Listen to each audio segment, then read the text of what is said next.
Welcome to a special episode on the New Age Geeks channel. It is our first ever holiday season one shot. I am Jem, and tonight you may have noticed that Joe and I have switched places a little bit for this episode, and that's because you get the wonderful and exciting opportunity of witnessing me stumble my way through my first time being a dungeon master. And no pressure, right? So today's adventure is going to be a unique one, and I hope it'll bring you lots of holiday cheer. It is a Christmas winter season themed one shot adventure, and it's adapted by a version posted on Reddit by the user jmank.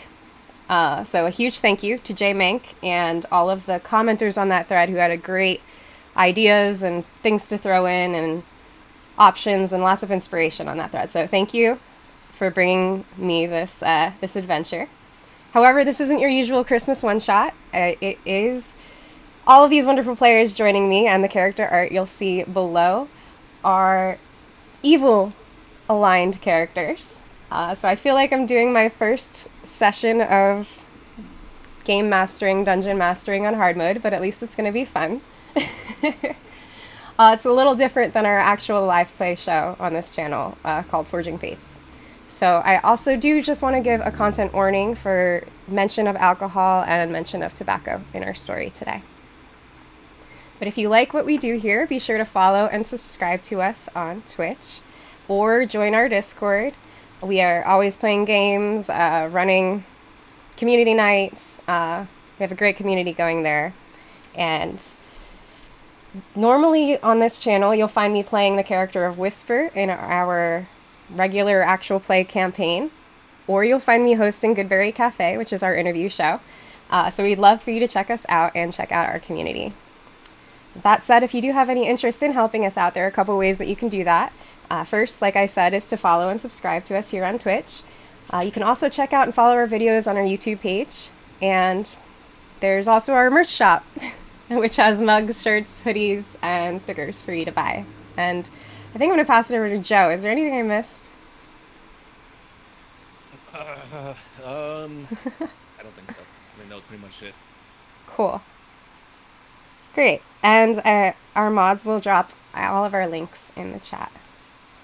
So with that out of the way, I do want to get started meeting our players tonight. So starting with Dwayne, can you introduce yourself? Me first or my character? You first. Your character will come up. Sure. I'm Dwayne. I'm online as Dwayne _IRL, or actually Gizmo's Guide if you've been around the web for a little bit. But I look forward to introducing you guys to Karis Bays. Yay, and Dwayne was also featured on our... Audio is low. Okay, hopefully I'll fix that. But Dwayne was also featured on... Was it our first episode of Goodberry Cafe? It might have been, Maybe. At least one of them. Yeah, definitely early one of the on. early ones, yeah. It was before we had any sort of official background or anything. Mm-hmm. And chat, if you want to let me know if audio is better now, I adjusted some settings. Now, Rima, can you introduce yourself? Yeah, so my name is Rima Rabbit, and I am excited to introduce Isolde to all of you. And I am just really grateful for the opportunity to be here with all these amazing people. Awesome. And Rima won our TikTok competition for the seat at the table, so congratulations. And Joe, go ahead, introduce yourself. Joe, you guys know me. You guys kind of tolerate me. So, hi. You can find me here. And I'm playing Rainer tonight. Oh, we'll get to the characters. Taz, can you go ahead and introduce yourself? Hi, I'm Taz, and usually I'm playing Clover in Forging Fates, but tonight I'm playing a blonde pink thing, so I'm excited. And then last but not least, Lamar. Okay, lots of lasses, both and neither. My name is Lamar, okay, Lamar the Con Guy. I am a streamer. I do too much stuff. This is my 8th day of doing a TTRPG for the week. And I am playing Maximilian Throg Sanders, a lovely little boy who is not okay. Not okay. Thank you. With that, I think we're ready to begin. So, players, are you ready? Yeah. I'm so nervous. Yeah. Be nice to me, chat. I'm so nervous. All right. Are you ready for us? I don't think so. I have no idea what you're going to do as evil characters, so let's go. All right. Fire. Everything feels slow. I'm just kidding. I just really wanted to do that. Sorry. That was a tribute to EXU Calamity, and probably the best intro to I've ever heard with Brennan Lee Mulligan. All right. But, okay. The world we zoom in on here is a small winter village in the middle of nowhere in northern Taldori. It is not a happy place. It's been a few rough years, no, centuries, and the citizens are struggling. A trip to the countryside means being torn apart by a pack of monsters. A good month means only 1 or 2 villagers have died painfully. Being fit and healthy means you still have half your working teeth. It's perhaps not surprising that young children here are tough, cynical little buggers. Ask any kid if Santa is real, and they'll laugh at you, right before they steal your coin purse. Of course not. Their little snotty, smug faces will spit at you. The parents, however, know better. The Winter's Crest Festival has always been a day of celebration, a day to gather around the fire to drink and eat and spend time with loved ones, share gratitude, but the presents, at least recently, are a mystery. Not long ago, beautiful little toys, sweets, and cookies started appearing in every house across the land, all labeled from Santa. Every Winter's Crest morning, without fail, these presents will appear under the tree. Most people love these presents and they accept it as a blessing, but there are others who see these free toys as some hardy and threatening competition. So, it is the night before the annual Winter's Crest Festival, and you are all huddled in a large stone archway of a tall and narrow 5-story tower. The wind howls past, and thick snow obscures your view beyond a few feet in front of your face. A discreet brass sign on the door advertises, Happy Joy Toy and Tobacco Company, Northern Region Headquarters, Frosthold.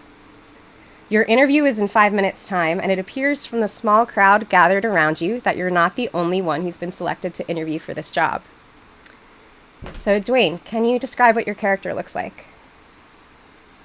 All right. So, upon first arriving, Karis, 6-footish tall, tan skin, long hair, is wearing a heavy winter coat, clothes bundled up against the elements. But as he gets to this location, his clothes, he steps around a corner and comes back around with his clothes much nicer than he went around with. A very fine set of clothes to kind of stand above the apparent crowds trying for this job. So he is ready for this opening, standing, trying not to be too cold. But yeah. Thank you. And Rima, can you go ahead and describe your character? Yes, so Isolde is, including the horns, about 7 feet tall. Like, lower half of her body is basically like goat hooves and a tail, and she has pretty sharp like teeth and elf ears and a really long tongue that she basically uses to eat people. And she's extremely pale. Can't think of anything else. Okay. And Joe? You see Rainer, half of his face almost glows with this burning flame underneath his skin. His hair kind of crops up in this almost like tornado of flame behind his head. Long beard, runes written across the side of one of his face. He wears a cream-colored shirt that's kind of hugs his large frame, even though he's only about 5'9". Hashtag short king. He's got pauldrons on his shoulders, and his arms are exposed, revealing just intricate runes written across both arms. And if anyone who could read Primordial, you see it's just this epic tale written across his skin of how the primordial gods fought all the gods that tried to come and take our world. His legs are covered with this like green almost kilt with tan and brown pants beneath, just belts everywhere. And he has a large shield strapped to his back, a great axe next to it with a morning star hanging from his hip. Thanks. And Taz? Aideen is about 3.5 feet tall. She has the most luscious blonde hair. Her skin looks almost plastic, and if you were to touch it, you would find out that that appearance is pretty accurate. She's dressed head to toe in bright purple fur lined, and you can see some scale armor poking out from underneath of her fur lined cardigan. She's sitting in a purple plastic jeep that is about 2 feet tall and 3 feet wide. And she is holding on with dear life to her hairbrush that also doubles as her great sword thing. Awesome. And Lamar? You see a little under 6 foot long gangly man with hair buzzed on one side and swoops to the other, just covering his right eye because he's in so much pain. He's hunched over, constantly holding his hands together like this. His armor's black. His wings are clearly supposed to be white, but they look like they've been dyed black to also continue the aesthetic. He's very skinny. He has makeup to blacken the area around his eyes. And if you look too closely at his actually pupils, you'll see that he's wearing contacts to also make his eyes look as black as his soul. And he just kind of hobbles. He just meekly walks over and like keeps his eyes low and tries not to scare anybody. And the only cool thing about him is that he has this hammer on his hip that seems to like radiate with fire cracking throughout the actual metal part. I'm sure there's more cool things about him. I'm sure we'll find out. So the scene is set. You're all huddled at the door. What would you like to do? Open the door. Do you yell that, or do you go to open the door? Max just go like open the door.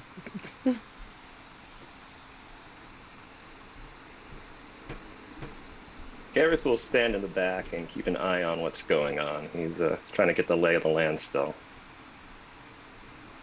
What do we see around us? You're in a stone archway, and there is a door in front of you, and you're with the plaque is on the archway that says Happy Joy Toy and Tobacco Company.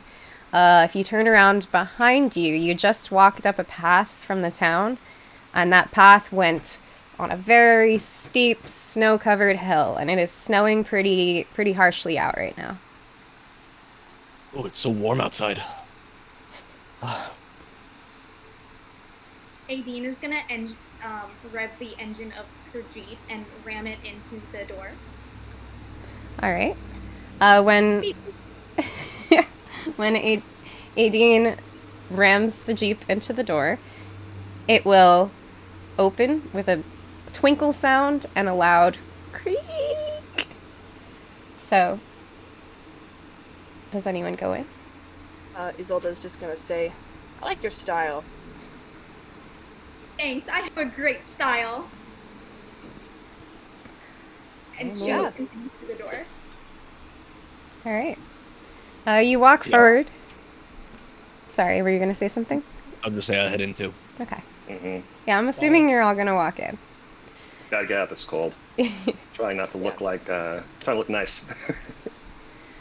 So you walk forward through the doors down a long hallway, at the end of which you see a desk.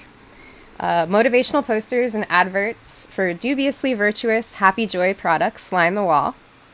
In particular, a large poster advertising a teddy bear that really smokes catches your eye. And you all have the virtual tabletop up on your computer? Mm-hmm. Great, because I'm going to share a picture with you. And I'm going to share it with... Can you see that? Yes. Yes. Yes. All right. At the desk sits a pale yellow goblin woman with a long, crooked nose, cracked, wrinkled skin, and thick, wire-framed spectacles precariously perched on a bump on her nose as if they could fall off at any second. On her desk is a plaque that reads Maud McGod. Next to her is a mug that says number 1 receptionist, and whatever warm liquid was in it has long gone cold. She doesn't look up at you when you walk in and appears to be writing on some parchment.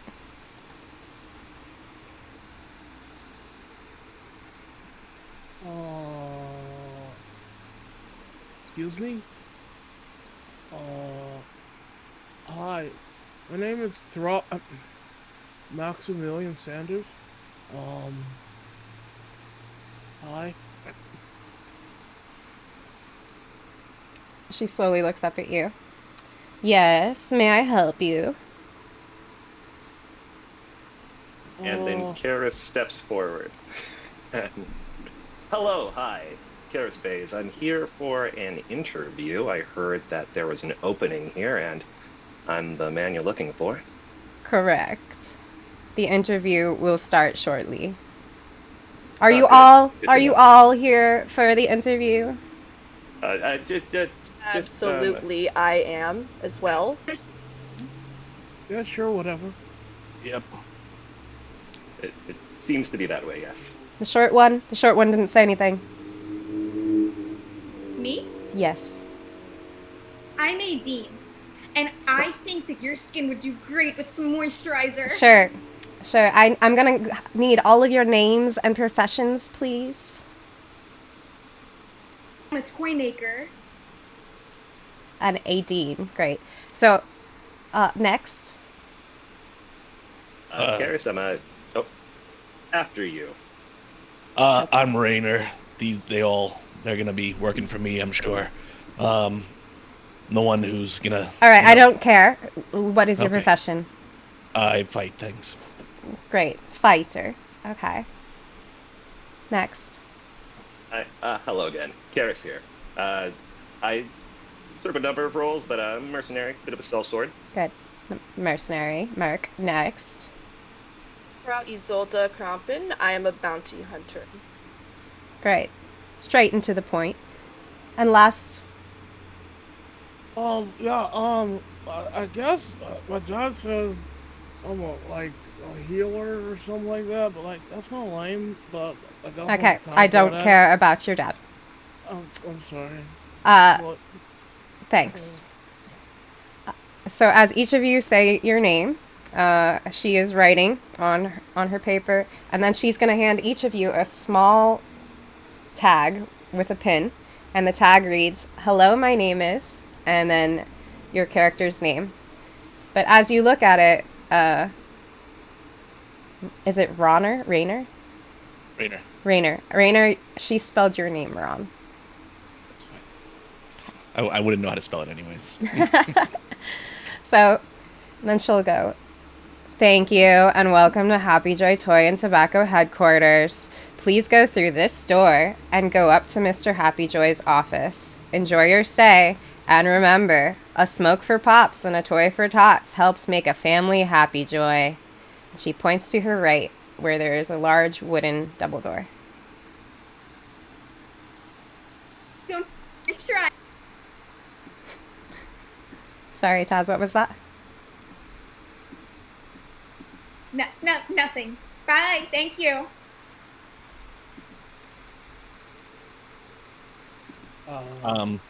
Is this like a multi-person job or is it a one person job? You'll find out more from Mr. Happy Joy. Okay. Let's head to the door. Okay. Yeah.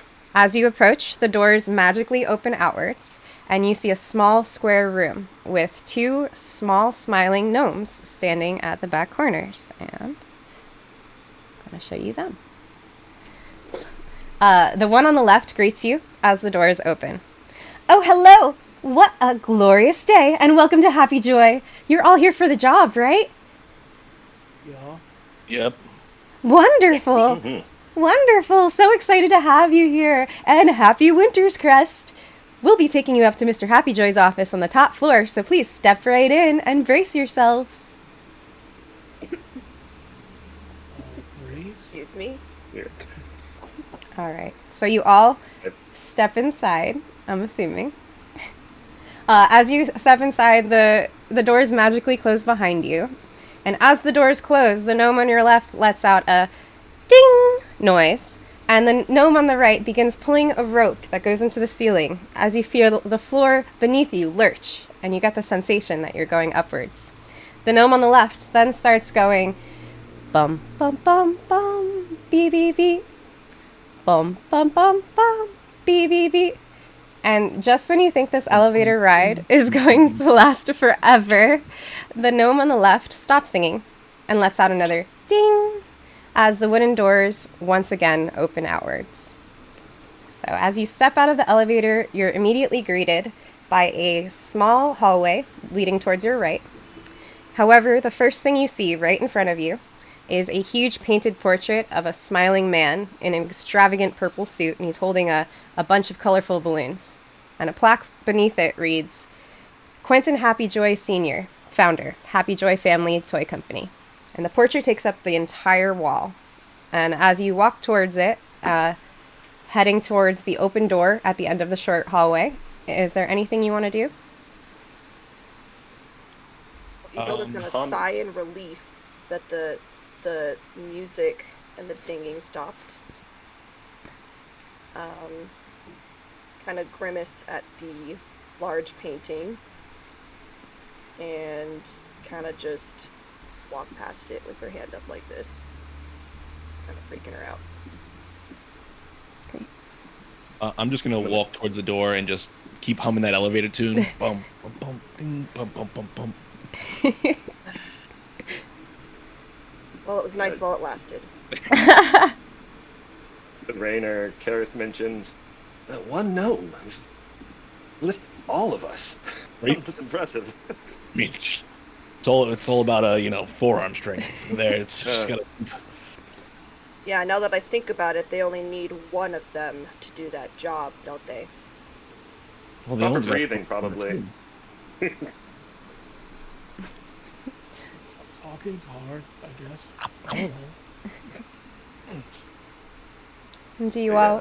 Kareth takes a good understanding of the portrait in case he needs to remember what anyone looks like for later. Cool. Do you all walk towards the open door? Yep. Mm-hmm. All right. So as you step into this room, you realize that it's a small, barren office, and the far wall of the room is entirely taken up by a large window, through which you can only see the snow billowing past outside. The only item of furniture is a dark mahogany desk holding a neat stack of parchment, a magical Newton's cradle that continuously swings, and a name tag that reads Quentin Happy Joy Jr., CEO. Seated at the desk is this guy. A thin, middle-aged elven man with short green slicked back hair and a dark purple suit, smoking a cigarette and reading a magazine titled Wealth. The headline story on the article seems to feature something called a doubloon coin with a large gold coin image on the cover. He looks up at you as you approach. Welcome, welcome. Come in, come in. I'd offer you all a seat, but he gestures to the room. There's no chairs there. You see, times are tough. Y'all looking to make some cash? Yeah. Really. Yes. Yeah. Great, great.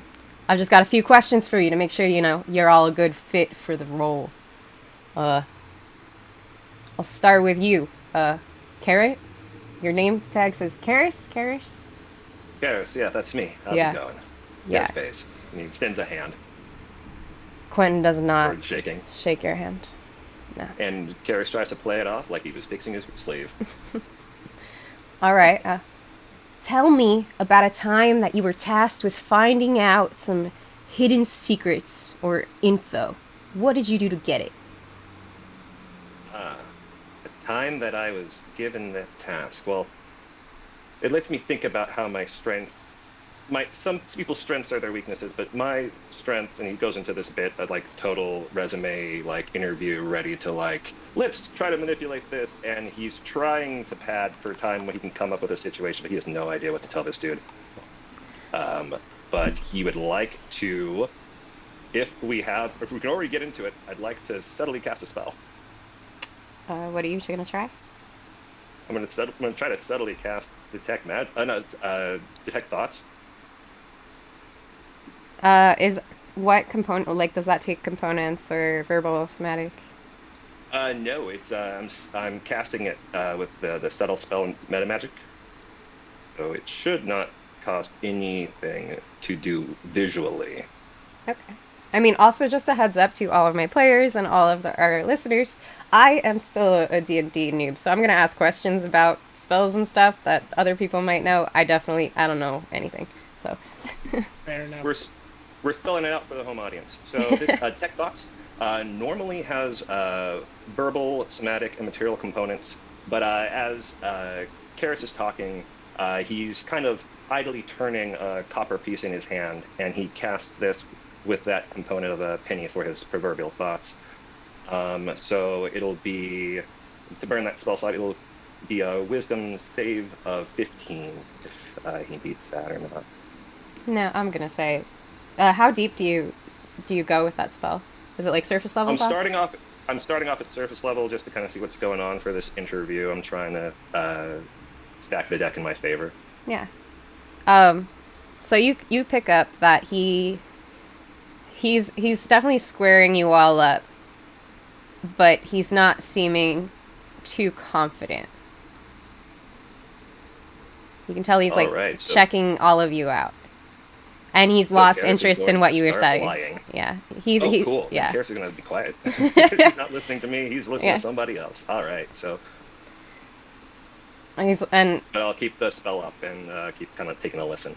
Okay, just let me know when you want to know his surface thoughts. So you wrap up your long-winded, flowery language thing. He gets bored halfway through, and is just like, great. He turns to you, the one with the horns. Can you tell me the story of the most expensive thing you've stolen, and how you stole it? Well, children are pretty priceless, I suppose. They're our best their parents are our best customers. And kinda need she's 'em. just gonna use Mask of Many Faces to appear as like a very tall, blonde woman, and she's just gonna immediately say, it's fairly simple to steal a child if they think they're going with their mother. And then she's gonna turn right back. That's pretty cool. Karis is definitely going to listen for the response to that. He's impressed. He's like, that was pretty cool. All right. Yeah, he's a simple man. And then I can't read the scrawl on your name tag, sir. This is Rainer. That's not what it looks like. I gotta talk to Maud. So let's say someone new comes to your town, Rainer, and they're stealing all your business. What would you do? Kill them. You kill him? Yeah, chop them in half. Yeah. I like it. This is straight to the point. Nice. Effective. Might come in handy. little one with the thing, the car thing. Hi, I'm Nadine. That's a lot of energy. Are you sure you're old enough for this mission? No. I don't know how old I am. All right. Well then, what makes you think you'd be a useful addition to the Happy Joy employee family? Well, the name says toy, and I am a toy. And I am a toy maker. And I've seen a lot of things about smoke, and I was literally born in the midst of smoke. I was born in a building burning down around me. So I think I would fit right in. You sound like you could be our mascot. All right. Last one over here. Is it Maximilian? You can call me Throg. Throg is my, yeah, you can call me Throg. It's very different than Maximilian. Yeah, it's better. Is that like your middle name? No, it's like a name that I get, like, it's my true name. Oh, okay. Maximilian is like my dad gave me that name, but I think Throg kind of feels better. It's hard to live up to dad's, right? Dad's expectations. Yeah. Tell me about it. So this is a role. This job is a role that will be more successful with some degree of cooperation. Do you play well with others? And if not, can you for this job? I mean, like, as long as the people I'm working with aren't like dweebs or like phonies or down with like thinking that like ball's not the best like deity of all time, yeah, I'll work with anybody. Well, do you think this group around you are dweebs? I don't know. I just met them like 5 minutes ago. I don't know. They could be. I don't know yet. I don't know. There's no questions. Well, so cool. I'll take it. Oh, sounds satisfactory. You're all hired if you want the job. But I could tell you a little bit more about the job. It's pretty standard work. I'm looking for 3 main things. Now, you might have heard of him, but this Santa fellow has come into my turf. And you know what? I don't like it when invaders step on my territory. Do you? Nah. Didn't think so.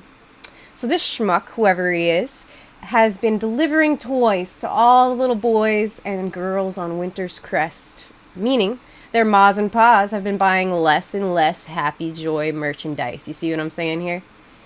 His grubby hands are grabbing profits directly out of my pocket, and I just can't have that now, can I? Especially when I got my investments wrapped up in this next big thing. I can't have anyone looking into anything, if you know what I mean. And he's gonna gesture to the magazine on his desk. Yeah? And I know what he means. Does your spell have like a time limit, or do you keep like... How does it work?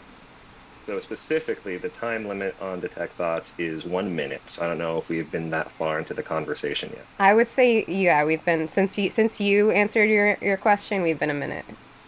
Ah, dang. Yeah. Fair enough. Well, he gestures to his desk, and that's where the Wealth magazine is, with the balloon coin on the cover. So then I'll go, so this is where you all come in. I need you to infiltrate his workshop in the North Pole, and 1, find out his distribution plan and how he gets those toys in the homes of all them kids. 2, once you do, make it so his distribution is interrupted. Steal it, break it, I don't care. It just can't work tomorrow. And 3, there is a slight potential for an additional bonus if you achieve above and beyond scores on your key performance indicators, if you get my drift. Things that would ensure Happy Joy's profitable success for the years to come. So we've sent some scouts up north, but sadly, let's just say that none of them have returned home breathing. However, they weren't a total waste of my time. We did get some intel through their sending stones before their untimely demises that it does appear that once you do get to the North Pole, the entrance lies in this big glacial crevice, and there appear to be some sort of patrolling flying creatures, enchanted holly barbed wire, candy mines, and something unclear about no man's land. It all got a little garbled there in the end. Any questions so far? I'm just gonna like ignite half my body with my produce flame. Like any means necessary. Yeah, any means necessary. Extinguish it. Cool. I'm in. The fire might help you in the cold of the North Pole, so it'd probably be pretty handy. Anyone else got any questions before I give you some more info about the payment? No, that was my next question. What'd you say, little one? Candy mines sound delicious. Yeah, these candy mines, maybe not so much.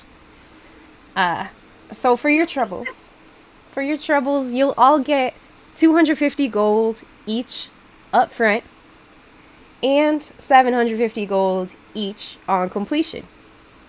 And so if you decide to take the 250 and, just scram out of here, there's an insurance policy on your head, because that 750 then becomes your bounty. Capiche? Great. Well, I mean, if one of these other people were to die, would we split the remaining gold? We are getting there, but I like how you think. All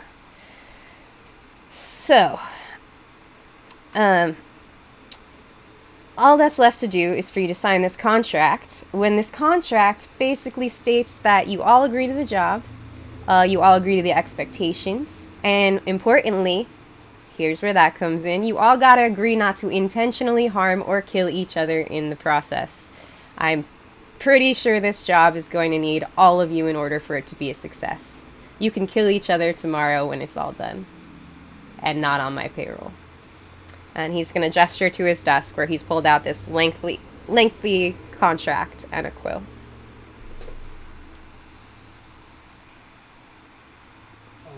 Sure. 1,000 gold is more than I've ever seen before in my life. I can move out my house, get my own place where people aren't lame. Yeah, and Frog just quickly grabs a pen and signs it. Great. Fine. Yeah, no, same when Karis notices nothing magical happens when someone signs the paper, he's gonna go ahead and sign with the name he normally signs with. Mm-hmm. I do like an insight check to make sure that there isn't anything like hidden in the contract that he didn't mention verbally. Sure. Roll an insight check.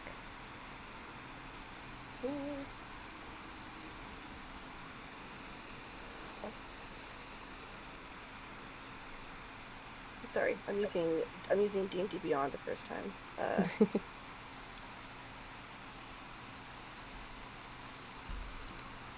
There we go. It's a 16. All right, that is. So you're trying to see his intentions and telling you about the contract.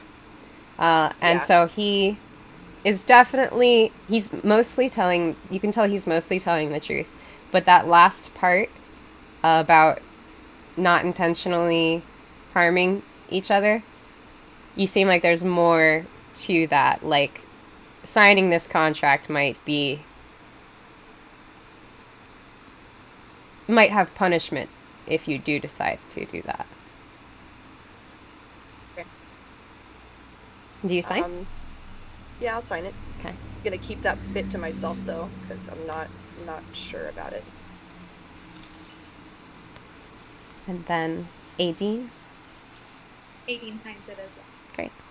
So as you sign, you notice a throbbing feeling in your fingers. It happens slowly, and then it's a bunch of little stings in your hand, as if your hand fell asleep. And then the color of all your signatures glows red, and you all take 1 point of damage. Insurance. Ah, Like I said, I'm protective about my investments. And so he's going to look around at all of you and pass you each a small bag of coin. I'm assuming that has our 250 in it. Yep, and so add 250 gold to your sheets. I'm not sure you're all well equipped enough for this environment. And the shops in town down the hill are open for another hour. So I'll give you some time to collect any supplies you might need down in Frosthold. When the hour is up, my corporate mages will meet you in the center of town to teleport you to the North Pole. And here, take this. And he'll pull out from a drawer behind his desk a small snow globe. And it's going to have a little brightly lit village in it and a 5-story tower on a hill. Does anyone reach out for the grab it. Okay, he'll pass it to you. When the mission is complete, and only when the mission is complete, you're to smash this snow globe, and it will create a temporary portal to bring you all back to Frosthold. We good? So it's a snow globe? Mm-hmm. Or is it just an orb? Sorry. It's a snow globe. Happen when Yeah, there's snow. It's a normal snow globe. Yeah. Are we good here? Any questions? At all. Great. What kind of proof do we bring back? Any sort of proof? Yeah, so, since I'm not really sure what his distribution plan is, how he's doing this, I expect you to bring back proof that this thing was the distribution plan, or proof that it's interrupted.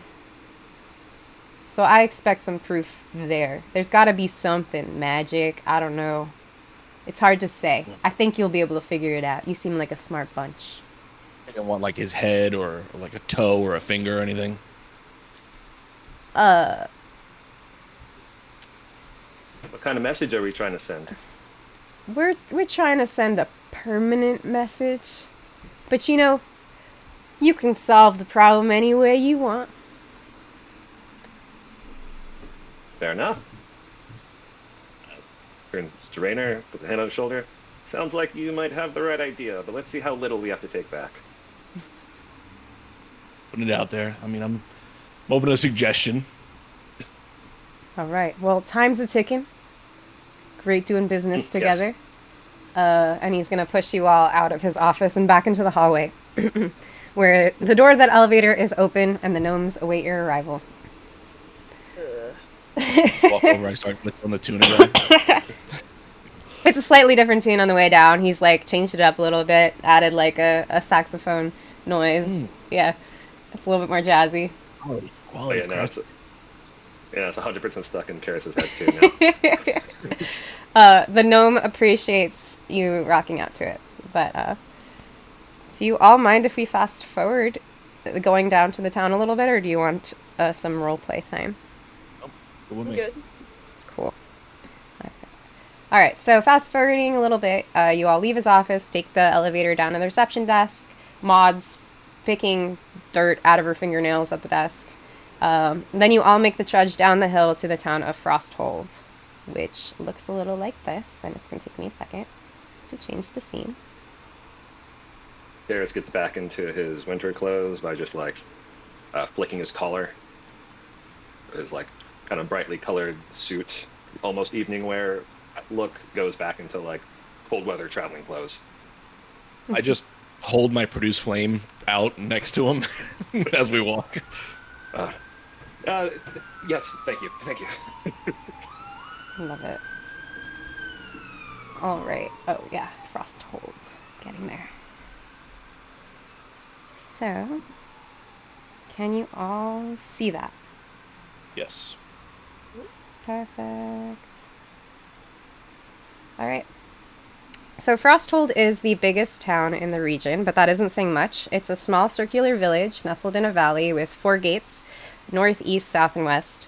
The street lanterns are all twinkling and bells are all ringing And in the center, there's a small square where most of the action seems to be happening, as villagers are bustling to and fro and trying to squeeze in last-minute Winter's Crest errands before the shops close.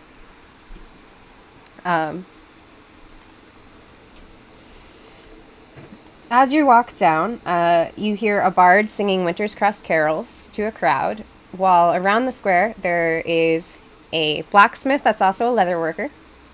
There's a combined general store and tavern on the corner with the windows covered up, and there's a Temple of Helm. There's also a few merchants selling their wares at stalls near the center of the town, including an alchemist, a jeweler, and a few tradesmen selling Winter's Crest trees and Winter's Crest treats. From the looks of the buildings and the streets, you can tell this is usually a tough town. However, today there's generally a happy buzz in the air as people go about their Winter's Crest preparations. And so as you walk towards the center of the town, the smell of roasting meat and chestnuts fill the air. What would you like to do? The first thing I will do is look around. Is there like a specific aesthetic to what the locals wear for Wintercrest? Is it like, or is it just like it's holiday time and everyone's kind of cold? Because he wants to blend in and look like he belongs as much as possible, so he'll update his. He's wearing glamored studded leather, and so he'll update the appearance of that, or he'll add colors with prestidigitation to his shiftweave cold weather clothes to kind of blend more into the locals. Yeah, they're wearing really, really bundled up clothes. Yeah, he's already there. Okay. Aideen really wants to get to the general store, but Rainer is walking very slowly in front of her. So she's going to beep beep and rev in front of him to head to the store. And she's going to say, "Move out of my way, loser. I'm going shopping." So you want to go to the general store first? Yes. All right. Isolda's gonna go to the tavern. Oh, it is the general store and tavern. They are in the same building. Correct. I will go to the tavern section of the store. I don't know if we go into like the same entrance, but yeah. Tavern it is. For the sake of time, I'm going to ask you all to go to the same place. So maybe you want to talk about where to go first? Well, if we're trying to leave... Well, if we're all trying to leave at the same time, all I really need before we head out are health potions. Maybe they have those at the general store and tavern? I think that's where you said you wanted to go? Like your horns, though. He kind of makes his hair look a little bit like horns for a second, but you could have been a trick of the light. Thank you. Thank you very much. That's actually not a bad idea. I think I'll take some health potions too. The amount of gold we got, we could get 5 each, but I don't think we'll need that many. Ooh, I sure hope not. They are pretty pricey though. Do any of you like heal naturally? Is that like anything you can all do, or? I mean, like, it's kind of lame, but I can like ask like Paul like to heal people and stuff. It's not lame. I just kind of wrap my arm around his shoulder. It's not lame. Pat his chest. You're great. Everything you do is gonna be great. Just remember, I'm your buddy. We're friends now. Are you too cold? I can warm you up. I'm here for you. No, thank you. No, I think you're awesome, man. Thank you so much. I mean, kind of, you feel like he doesn't know what to do because like friends is awkward.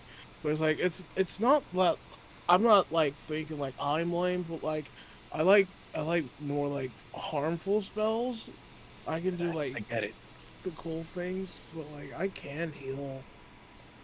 Listen, just remember, I think you're amazing. So if I just, happen to fall unconscious, me and you, we're best buddies. There it is. Yeah, I think so we are too, friends. but you're gonna have to make it worth it for me. What would you What do you want want? to make it worth it for you? I don't know yet. We'll Keep find out. that in mind. I think I'll expend 100 gold and just buy a couple of healing potions. Trust is earned, not given. Never be too prepared. What can I buy for 250 gold that would break the game?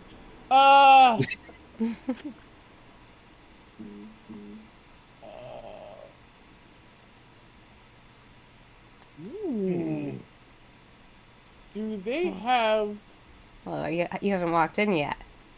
Yeah. Oh yeah, no. sorry. Are you deciding to go to the So- general store? Yes. Okay, great.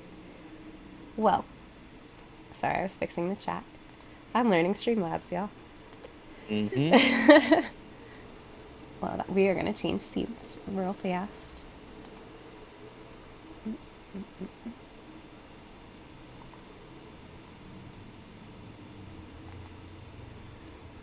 And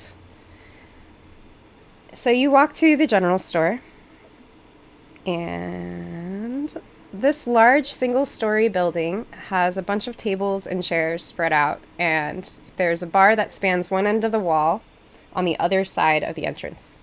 Behind the bar, there are some shelves with bottles and various general goods, and there's a door with a window, like a cutout window in it that you believe leads to a kitchen. And as you enter, you see a female half-orc on a step stool near the bar, hanging paper flowers on a string. And can you see her all right? Yes. Great. She's wearing simple work clothes and an apron. She's got a bar towel draped over her shoulder. She's got green skin, long black and gray hair, and it's tied in a ponytail with two strands framing her face. She turns to greet you as you walk in, and she almost falls off the step stool. Oh, greetings there. Happy winter's Crest. What a joyous day. Oh, and some new faces. We don't get that many new visitors around here. Y'all visiting some family? Yep. Oh, Family it is. 100%. Yeah. Definitely. hmm I don't have any family. Oh, you poor sweet thing. Well, it looks like you've got a nice group of kind folk you're with today. It's normally... Hmm? What did you say, dear? Maybe. I don't really know. She's looking a little concerned at that, but she almost drops one of the paper flowers she's holding. She's steps right back into it. It's normally pretty doom and gloom in this town, but not today. No siree. Today and tomorrow are the few days we can forget about the donkey blight, forget about the pain pox, the bandit attacks, living in constant fear, and we could just spend some quality time with our families and loved ones waiting for Santa. What a wonderful man that Santa is. Truly a blessing. Oh, sorry, I'm blathering again. How can I help you folk? Yes, we were in the need of beverages or possibly potions. Some of us were looking for to patronize your nice tavern here, but we were also looking for health potions as well. Is this the right place for that? Unfortunately, dear, times are tough. We don't have any health potions here. We have no some worries, no some worries. adventuring gear. We got some rations. We got some food and drink. All right. Yeah, Karis turns back to the group with the kind of look of like, this place doesn't have anything. But he turns back to the patron and says, "Oh well, how about some food and drinks? Yes, group, could we use a bit of food before we hit the road?" Yeah, sure. We are about take to a- I'll take a close drink. up. All right, I could tell you our menu. We're about to close up soon, and you see, I'm preparing for tomorrow's festival, hanging up all these decorations. So I think we could do a couple of things, but we don't have the full menu right now. Is that okay with you? Oh, should be fine. We're actually on our way out of town as this evening as well, so we're kind of wrapping things up. Great. But you mentioned that things are a little tough through town. Are all the stores a little light on their wares at this hour? We're hoping to do Especially some now. last-minute shopping. Especially Okay. now, because, you know, everyone bought out their Winter's Crest presents, and there have been attacks on the road. We haven't gotten all of our supplies in a couple of years. That's fair. Supply chain issues have been tough. So That being said, what do you still have? I'll take some ale if you've got a little bit left or anything. Yeah, we got a wine. I could serve you. We got ale. I think I got one of my bottles of liquor still open and able to serve. Are you interested in just drink or food too? Bears turns to the group. Anyone else want to drink before we head out, or are we on the road already? Take a nail. Oh, drinks. I actually wouldn't mind asking you a couple of questions while you pour us our drinks, if you don't mind. Sure, but I do want to get your orders first. Yeah, take care of them. Yeah. So we got is that 2 ales? 3 ales? Was there a wine in there? I'll take a wine. All right, 3 ales, a wine. And how about you, sir? I'll take an ale. Four Yeah, four I've had ales that and a wine. before. Yeah. So that will be for each of the ales. It's 5 copper apiece. And Got a gold piece. I'll take care of it. oh, you generous sir. Oh, How many copies? Thank you, Rainer. To Rainer's Raiders. The Rainer's Raiders. Yeah. that's one step towards healing those wounds. One step towards friendship. All right. I'll add you to the good boy list. So she turns around. Oh, yeah, she turns around to pour your drinks for you. You said you were going to ask her some questions, Aideen? Yeah. So, you were talking about this Santa guy. He sounds like such a hunk. I wouldn't mind if he slid down my chimney. Do you know how he does that? You know, I don't know much about things. I think it's just magic. I wish I could do some magic. I know some folks in town are magical too. I feel like there's got to be a way. But it's just using magic for the right kind of things, you know, dear. And how often does he come around? Well, I've never seen him. But he does deliver the presents every winter's crest for the past good amount of years. If you got a winter's crest tree, you know you can expect some presents underneath there. And he comes at like... Oh, go ahead. No, my friends here have the family in town. I'm actually new to the area. I was curious about the tradition. Is all it takes to have Santa visit you just the Winter's Crest tree? Or is there any other things that you need to do to have him visit?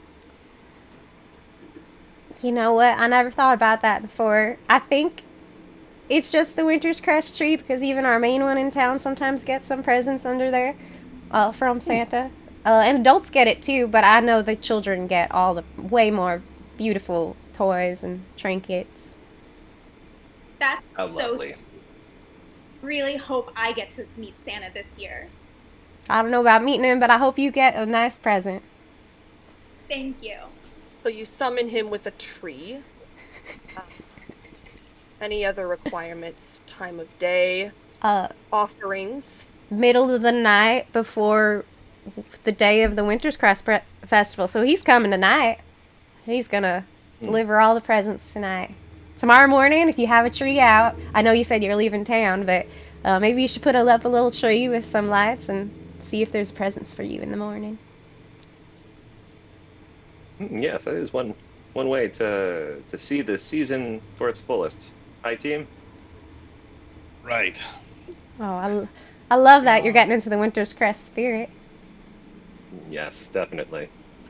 Can't wait for this Santa visit. Oh, she's still This pouring. is a quite good ale, thank you. She hasn't finished yet. She's still pouring. She got distracted by the conversation in Santa Claus. I got distracted. I thought this had something in it. So she's finished pouring the ales, and it's like a violet pudding fruit ale. It's pretty good. It's like a mild fruit ale. She passes it up over to you, and she goes to find her bottle of wine to pour the wine for Aideen when an incredibly small human walks in the door with a broken leg and a makeshift crutch.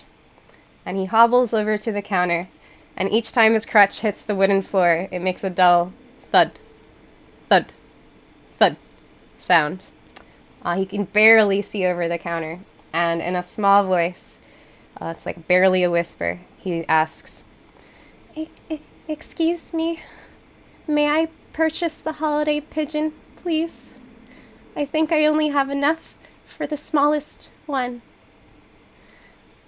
She'll stop pouring the wine and turn around and go, "Oh, of course, Tom, my dear."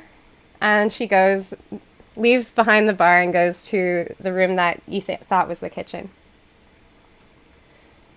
Move to the opposite side, the other side of Tiny Tom, and just stand between him and the doorway. I'll put a little piece of gold on the table so I pay for his pigeon, and I'm gonna look at Frau and be like, "This you? No, not hungry? Absolutely not. Absolutely not. No? Have a terrible day. No, that is not mine. That is not mine.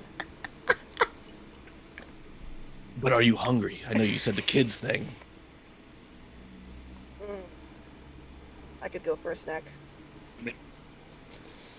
I'll do anything for the Rainers Raiders, so I'm here for you. You need help.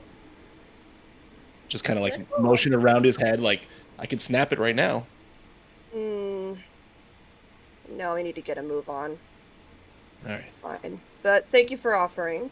Very generous of you. I don't Try. trust it, but it's generous. Tom will turn to you after you give the gold piece on the counter and be like, I can't accept this, sir." I won't ask you, Tiny Tom. You'll fucking take it. You just asked him for money. You just asked. You can accept it. "Oh, well, thank you. Run along. Well, I'm waiting for my pigeon. Right. Happy Winter's Crest." Happy whatever. Holiday of the false gods. He doesn't understand. Sagvi will return back to the room at this point with this small pigeon, and she'll pass it over to Tiny Tom, and he will push forward the gold coin, and Sagvi will be surprised. I thought you couldn't pay for this, Tom. Where did you get this? Did you take this from someone?" And Tiny Tom will stumble over his words, and he's not getting anything out. Like, but. It's our pleasure to take care of Tiny Tom today. Yes, and enjoy your pigeon feast. Yes. Enjoy your bird. Happy Winter's Crest. Happy Winter's Yes. Crest. And he'll take the bird and he'll run out the door. Wait. Are you summoning Santa tonight, little one? I don't know what that means, but I hope to get presents in the morning. Do you have a tree, child? It's a small tree, but yes, my family has a tree. It didn't mention size requirements. All right, good to know. Now you can go. Okay. Happy Winter's Can I watch Crest. what place he goes to? Sure. He walks out the door and roll a perception check.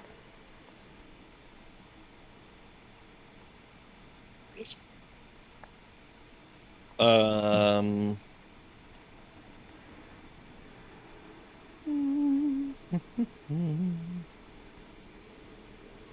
16. All right, yeah. He runs out and runs to the left, and you see him run down an alley behind the... What building is that?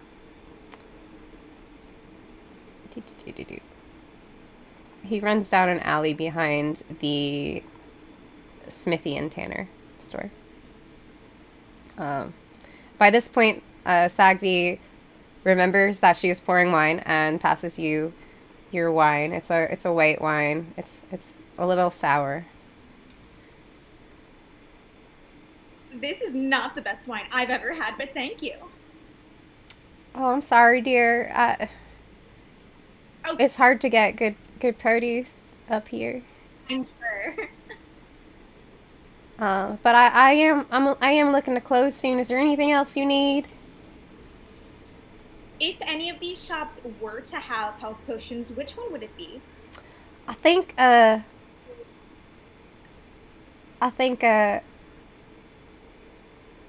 maybe that would be Bob's Bargain Bottles. He's got a little kiosk outside. That makes sense. All right. Well, thank you for the drinks and the information. It's been lovely. We're gonna let you finish closing up.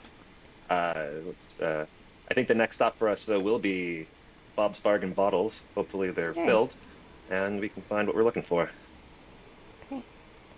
All right. So you exit the tavern, and you walk outside, back into the center square. Everything's in a little circle here, and you see to your left a small kiosk, and over top it has a really ostentatious sign that says Bob's Bargain Bottles. So as you walk over, you hear a small voice shouting, "Stay away from my home!" And it seems to be coming from a window above you. And Is it Tiny Timothy? It's not Tiny Tom. He's got blonde hair. It's hard to see. The snow's still coming down, and he's leaning out of a second story window. Let me look at your perception. Just tell me, what are each of your passive perceptions? Let's start with Karis. Well, give Karis 1 second. It's gonna be 10 plus my perception, which is totally pulled up and ready to be asked for. It's gonna be a 14 overall. All right. Is anyone higher than a 14 or equal to? 16. All right. So, Aideen, you see this kid first. But right as you look up at him, you see a can coming directly at your face. I need you to roll a dexterity save.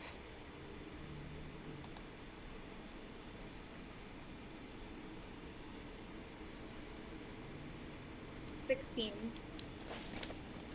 All right, because you're so small, you were able to just simply duck out of the way. The can doesn't even hit your Jeep. This kid doesn't have good aim. And then the kid goes, and then you see the can that was thrown at you be pulled back up. It was on a string. And the kid yells again, "Stay away!" Are we all able to see this after? it's Now already you all thrown see and- this okay. kid, yeah. Is And he's this just yelling, "Stay away" at us in the street, or just someone in particular? Sorry. Hmm? He's yelling, "Stay away." He's yelling at us, you, or you group Okay, of newcomers. specifically us. Yeah. Got it. He threw the can at Aideen. Who are you? Go away! Why? We don't want you here! But I'm Santa. No, you're not. How do you know? You don't Have look you like seen Santa. me before? Santa is a big man. Mm-hmm. The What else does Santa look like? white beard. Okay. I'm not supposed to talk to strangers, and he closes the window. Go away when you sell us health potions. By this point, you see Bob, this guy. Let me pull him up. At his stall that you're walking towards, laughing at you. And he'll gesture you over to him. And he's a male halfling. He's wearing pretty raggedy clothes. He's got kind of a friendly face going on. He's got like thinning hair. I see old Kevin. Kevin got to you guys. I'm glad I saw that move, little one. You did a good job jumping out of the way. You look like a fine bunch. Happy Winter's Crest, my friends. Are you looking for some potions? I got a special deal for you today. What's Yeah, the special good. deal? Yeah, we need a couple of healing potions because we have to do something really cool.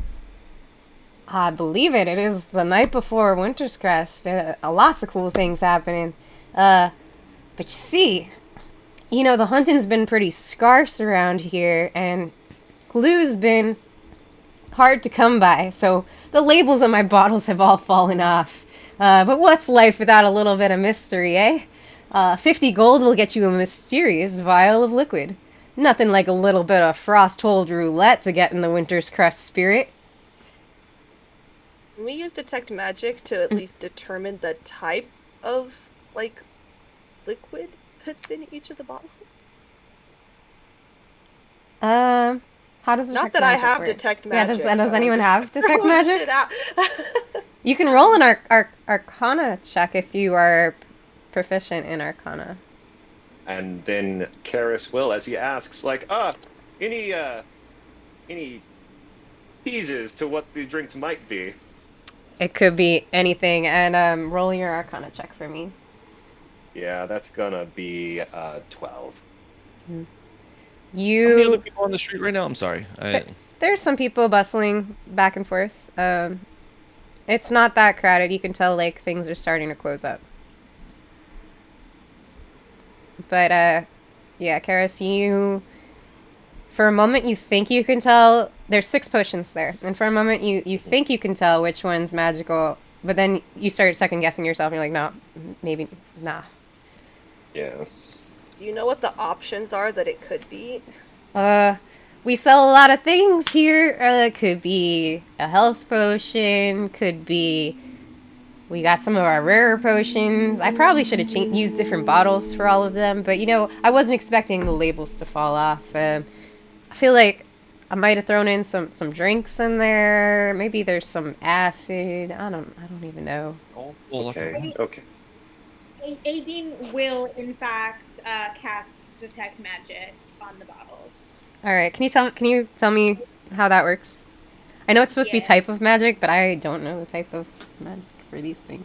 Let me look this up. Yeah, so I'm just gonna have to look up what all of the tools of magic are, because basically, for the duration, which is 10 minutes, I sense the presence of magic within 30 feet of myself.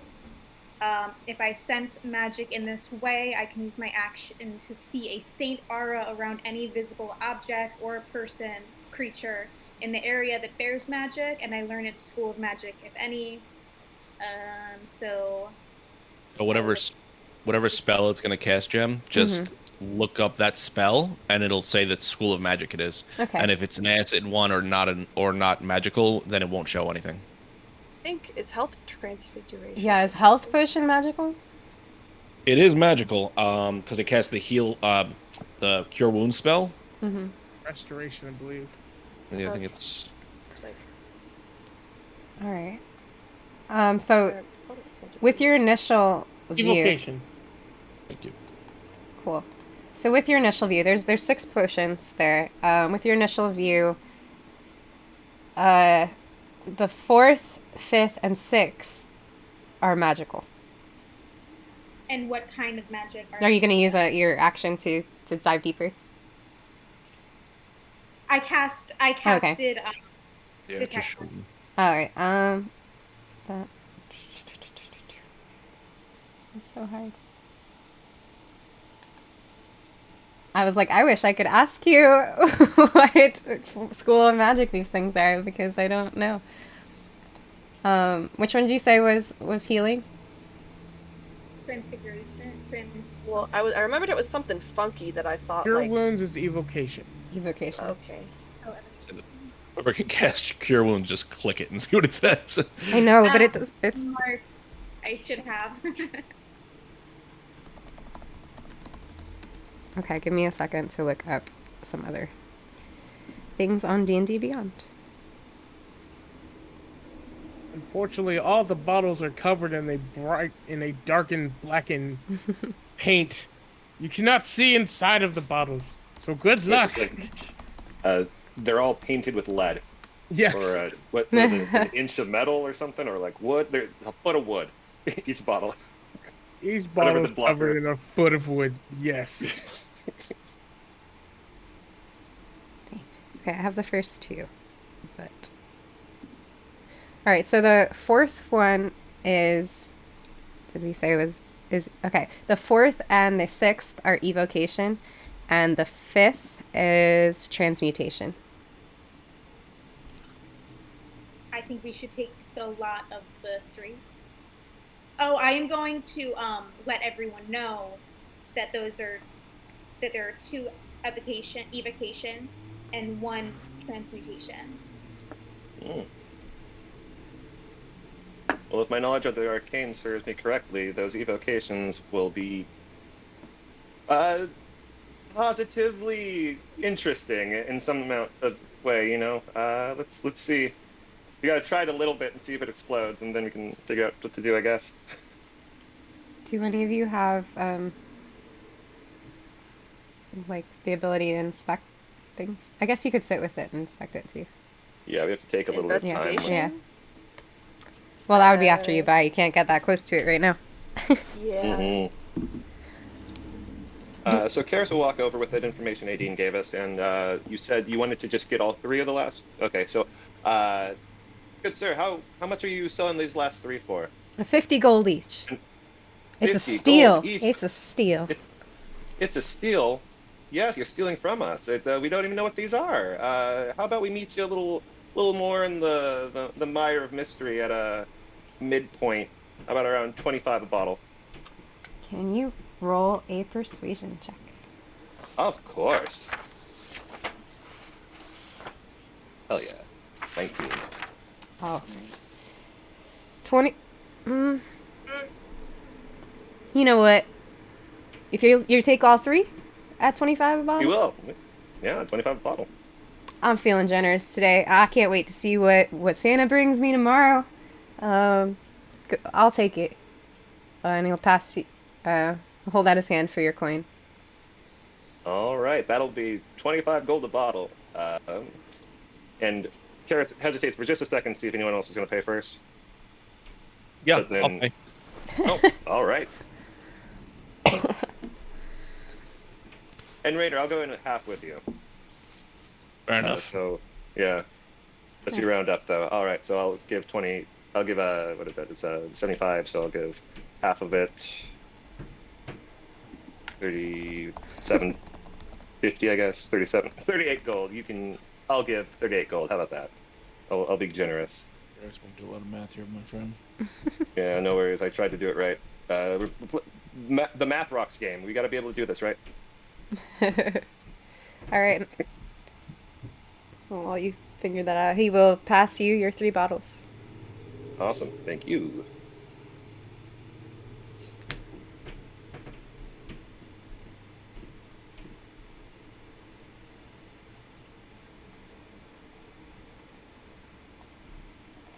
So Karis is gonna hold on to them then. Yeah, definitely. Unless Rainer decides to try to reach for one, but I will hold on to all of these. I'm not gonna reach for any of them. Yeah, cool beans. Yeah, Karis will happily take all of the bottles. So, should we, go do that job we got hired for? Definitely. Yeah, Real are we quick. walking there, or it's the North Pole, right? No, we have to go back to this place and meet up with his mages, and they'll send us there. Oh, Karis is gonna scratch on the bottle with one of his daggers, like a letter for each of the types that Aideen said. So evocation, transmutation. Yeah. I think it was. Mm-hmm. Yeah, just so I know which one I think I'm going for. Yeah. All right.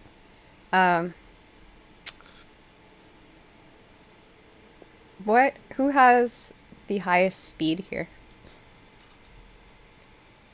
I'm flat 30, which is average. Is anyone more than that? 30. My Jeep is 40. Are you riding your Jeep? I currently am. And Frau? I'm like looking for it. Yeah, base 30. Okay. That's not gonna change anything. So as you turn away from this kiosk, who would step away first? Throg would go. Okay. So as you turn away, you're not looking where you're going, and you run face first into a young woman. She's wearing a red pea coat. She's very pretty. She's got brunette hair that falls in large curls on the side of her face. She's got big brown doe eyes, and she's holding a cup of hot cocoa. And as you bump into her, the drink spills on both of you. So I want you to take 1 point of damage for that. And she's gonna go, "Oh no, I'm so sorry, sir." And she's gonna grab your arm. "I'm so clumsy. You see, I just got out of a bad breakup with my big corporate boss ex, so I've come here from the big city to spend Winter's Crest with my family. I must not be used to walking on anything but pavement. I've always been too busy to celebrate Winter's Crest back in the big city, working day and night at my thankless office job. I guess I'm just looking for someone to show me around," and her grip on you grabs a little bit more, "and show me the real meaning of Winter's Crest." She's gonna look up at you expectantly. Question. Mm-hmm. Is she hot? She's very pretty, yes. Question: is she trying to pick his pocket? Yeah, I was gonna say, come on. This is like a page out of my book. Roll a perception check. Yeah. I'm letting you know, Throg does not pay attention to any of that. I'm letting you The know. night, natural 20. And Rainer? 6. Throg, I want you to roll a perception check too. I'll roll perception. Or actually, if you're not even gonna try to look, what is your passive? It's 13. Okay. Hot chick giving him attention. Yeah. Might as well look at John Cena. Throg, you were distracted by her beauty. Rainer, you're like, wow, she's so pretty and so lost, and I wanna Looking it from her to Frau and be like, this one? I got a 13. I got nothing. 18. Does she look enough to eat? It's 18, or is it Adine or 18? 18. Okay. I just wanna see how cool guy deals with this. 18, were you looking as well? I wasn't. No. Okay. Well I'm then, looking at her, not looking to see if Yeah. she's stealing. Karis, you see her hand definitely slip into whatever pocket or bag Throg has. And Throg, what would she grab from your bag?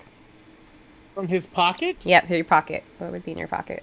DM, roll me a 1d4. And Okay. I'll tell you which Love it. one she grabs. That's a 1. She feels a mixture of slimy as well as hard, like, fragments in one of his pockets. Does she grab it and pull it out? She is going to try. Karis, you notice her doing this. Are you going to do anything? So Karis is definitely watching and trying to stop this because I don't have time for my group to get stolen from already. So he's going to walk over to try to intervene if he can. All right, what do you do? She's like telling him, I want you to show me the real meaning of Winter's Crest. Oh, that's the hallmark of a lifetime of hard problems. There, you've got that story there. So I think, hey, come here. I cast friends on her. All right. Let's see. So that's a friends. As a Actually, I cast cantrip. friends on me. Oh. Yeah, I cast friends on me, and then but it's a very clearly magical effect when I go to be her best friend and will try to persuade her to, hey, we're all on the same team here. No need to kind of stick our hands places that cause us problems later. Everyone's trying to be on Santa's good side. Throg, not knowing what's happening, was like, dude, what are you doing? Yeah, Frog, he was gonna show her the true meaning of Winter's Crest. Don't you want to see what that means? Don't you want to see what he shows her? I think she was just looking for her happy ending. I like Everyone this wants a girl. winter gift. But so I cast. So I put hands on both of them, but I'm just casting friends and myself and trying to distract her while being polite and friendly. All right. Roll a persuasion check with advantage. Cool beans. The first one, I want to aim my camera. My last roll was a 20. This roll's a 20. Let's see if I can roll another 20. No, okay, cool. It's just a normal number. That's a 4. All right, so 20 overall, though. Natural 20. Yeah. So for a... And do you want the whole number, or is that close enough? I mean, give me the whole number for shits and giggles. 27 for a persuasion check. God damn, pretty good. She drops You know. she drops what she was grabbing from his pocket, and then just turns to you, and was like, "Oh, I'm sorry." And then she was It's like, okay. It's a tough holiday for everyone. How about you tell us what else is... we're all trying to work together here. And he winks. What other things could we help you with? Trying to make it easy on everyone all around. Oh, nothing. I'm gonna go get some more hot cocoa. And she's gonna try and turn her and walk away. Okay, so I'm going to, for the time being, I'll just cast Prestidigitation, put like a mark on her cloak or something so we can keep an eye on her. On her little red peacoat, yeah. She just, yeah. Not knowing what's going on, it goes, dude, she was totally into me, man. Dude, what? And as I like go to clean my hand off of whatever was on her hand, I was like, what was in your pocket? Because most of it was in her hand. Oh, that pocket. And he, for the first time, like, you've seen him with his hands closed the entire time. And he finally reaches in his pocket, and the first thing you see is a rat in his hand. And then he reaches into his pocket, and he kind of scoops out what is the contents of several guts and bones of other rats. Oh. This is how I bless my deity. He likes sacrifices. And so when I see a rat, I hold on to it, and then I like practice my magics on it. And then sometimes they go too far, and they go boop, and then I put them in my pocket so I can like hold them until I get back home. But this is my newest friend. His name is Poppy. So far he hasn't popped, but watch this. And he first looks down at the rat, and he casts what's this thing called? He casts Word of Radiance. And he goes pop, and shoots words of radiance at it, and it dies in his hand. And then he's like, "Oh, wait!" And then casts Spare the Dying. He'll be okay in a couple of hours. All right. Well, that's a great skill. You really missed out on quite a guy. Maybe Yeah. we shouldn't have intervened. Yeah, no, I would have really loved her to have found the contents of his pocket, not me. And like Really missed out. cast like Prestidigitation to like get the rat guts off of me. Rat guts. It's rat guts. True meaning of Winter Crest. Yeah. I mean, yeah, this is really cool. Like, Ball really likes death and stuff like that. He's so cool. You guys like Ball? Ball's really awesome. Like, he's nothing like all these other, like, poser deities who are like love and affection and stuff like this. Ball's the one true lord because we're all going to see him at one time because we all die. God of Roadkill. Yes, I have heard of him. How dare you? Your false gods. Primordials were here before anyone else. The primordials were false of balls of power as well as every other thing. So the true god is the final one. I mean, this Santa guy seems to be able to deliver gifts to everyone on one night. I mean, that's like proof of deity, right? Like, I don't know. He's doing things. Oh, deities totally exist, especially since I can, like, do stuff in their name. But, like, all I care about is the fact that if I kill the Santa guy, I get, like, 1,000 gold, and then I can move out of my dad's house. Who's all like, murdering rats is weird. I'm like, no, it's not, Dad. It's totally cool. And he's like, no, you can't make a career out of murdering rats. I'm like, there's people who murder rats all the time, so it's really cool careers, Dad. And he's like, I'm gonna kick you out of the house if you don't get a real job, so here I am. Whatever. You can pay for all the cheese, huh? I mean, pest control is a noble profession. Plenty of people are paid to kill rats. So I mean, Yeah. like, this is. He says it's below us because he's like some like cleric of some cool people, like some like sun god or whatever. And I'm like, I'm his kid, so I'm supposed to be also a sun god. But I'm like, that's kind of lame, right? And so, whatever. So lame. It is lame. Definitely lame. But it's good to know that we've got ball. You said ball in our corner, so that's good to know. Nickel of cool. look- Yes. At this time, But- you look around you and you notice that all the stores around you have closed.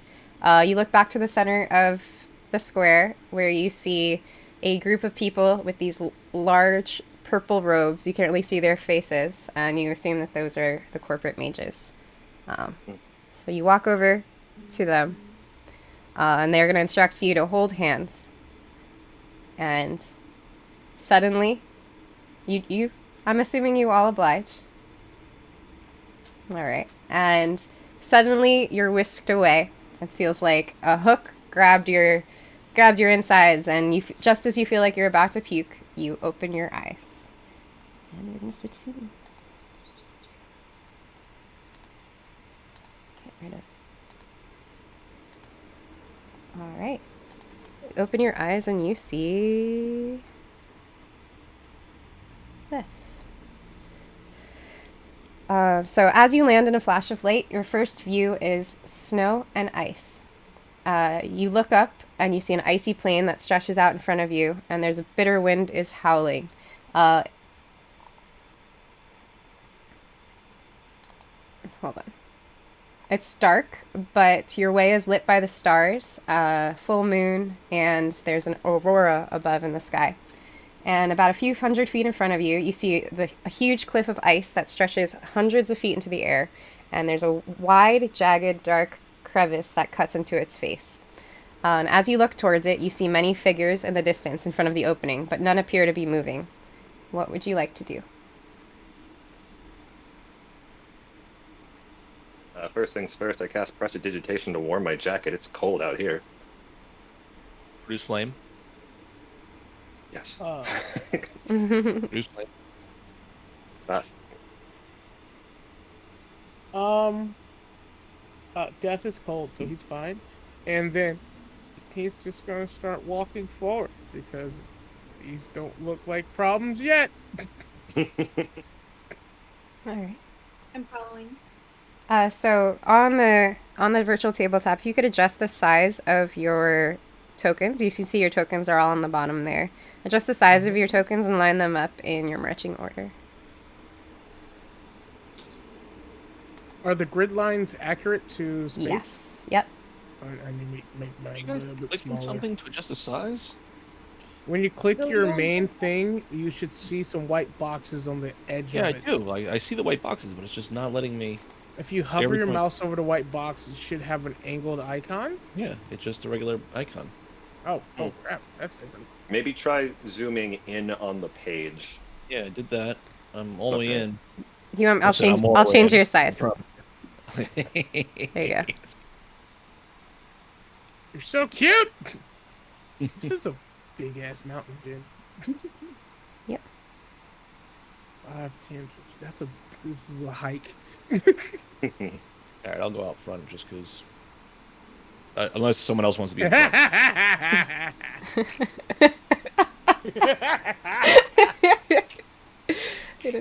Hold up. You've got the fire. So I'm up Oh, there. it's gone. Good call. All right. So Hey, are you, I think we collectively are just gonna start marching forward because that's what we're supposed to be doing. all right. I want you all to roll me a perception check. It's actually one of a few characters who are not. Oh, not bad though. 22. 6. 17. I'm 17. Or 23. Say 23. Good God. And Karis, what was yours? Oh, I can't hear you.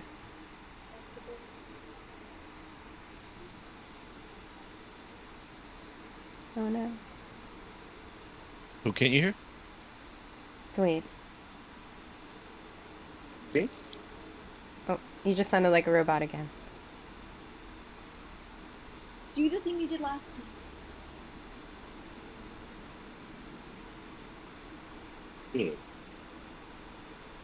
I heard 17. Definitely heard a teen in there. So Yeah. All right, but I'm not sure if your sound is working again. So those of you who rolled above a 12 realize that they're ahead of you. There are approximately 50 or so figures in neat rows. Neater rows than I drew, those little dots that are on the map. And there's more than the ones that I drew on the map, but I just didn't want to copy it for 50 times. But on closer inspection, you can tell that they're snowmen. And Aideen and Throg, you rolled above a 20, right? Yeah. Okay. You both notice that most of them are like vague lumps, snowman's shaped lumps, but the three closest to the entrance appear to be a little bit more distinct than the others.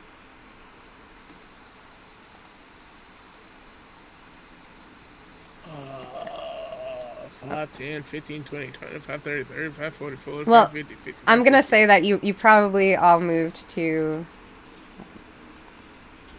around here. About 200 feet to the biggest snowman. Yeah.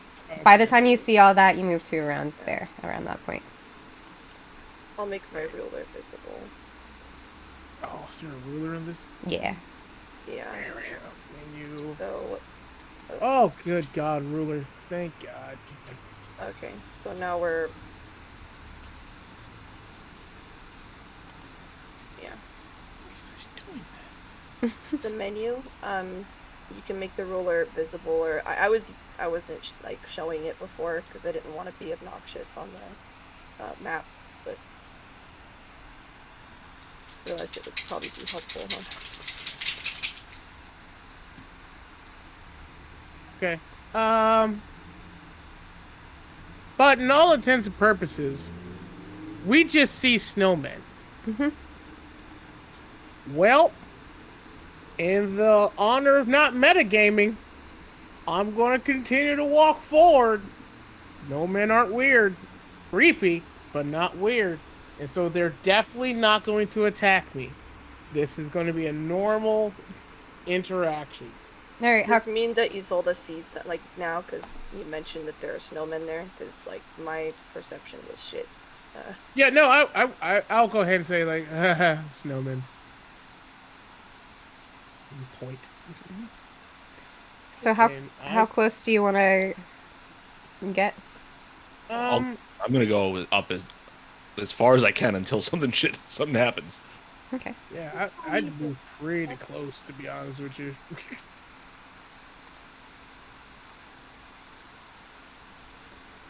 Go ahead and show me where you all are.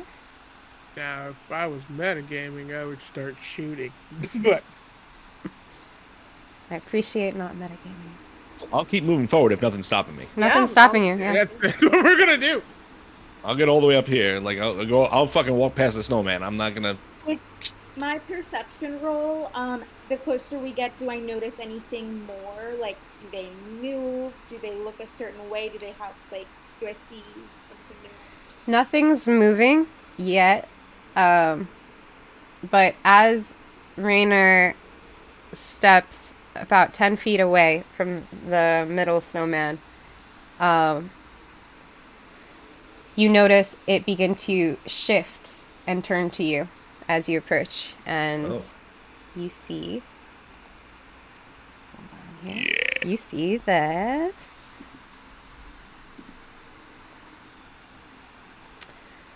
He's so cute. Yeah. Also, He's got coal eye. Yes. No. He's got coal eyes, a carrot nose, 3 blue gems in a line down his chest, a black top hat, and 2 arms carved along his sides. And he smiles at you widely. Happy Winter's Crest!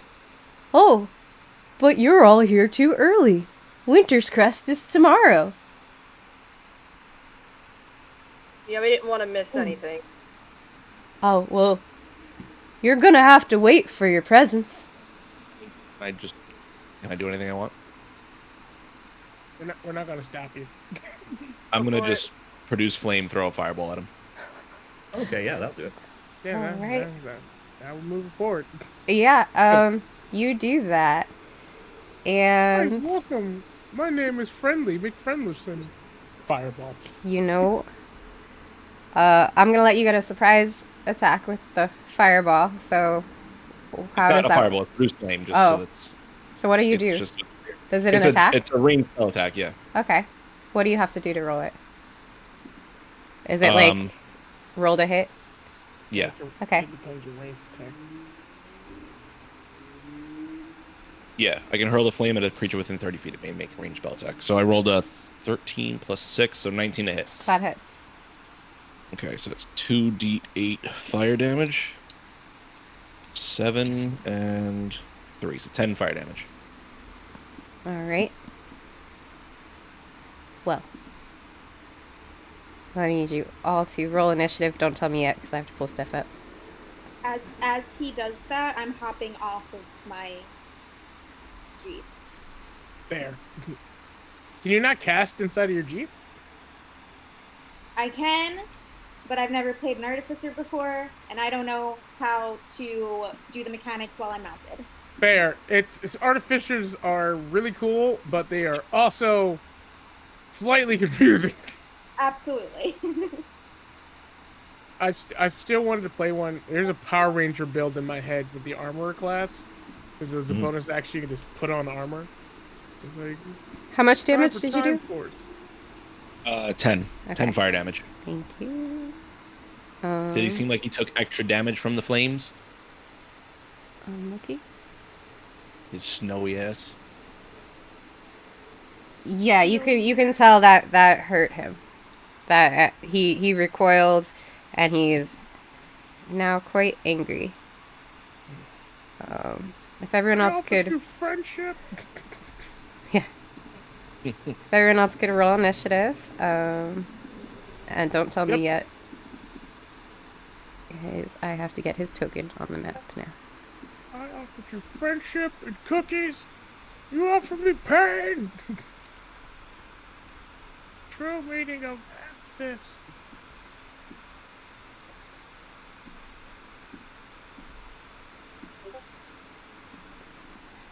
Alright, It's beginning to look a lot I'm like gonna zoom in F on- this. on him on our map.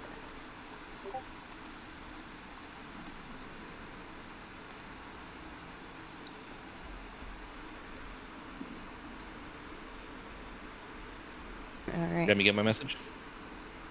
Yes. Okay. Great. So before we jump into this combat, I think that's a good time while I finish setting up the tabletop to take a short break. So thanks, and stay tuned. We'll be back shortly.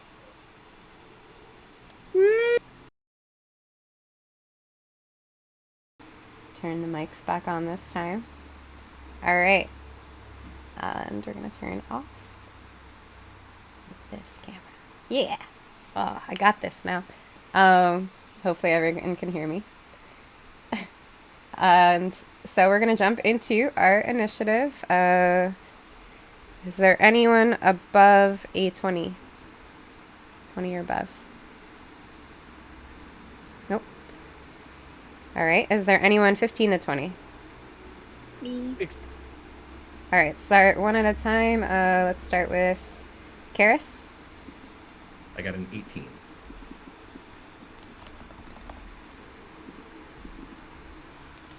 18.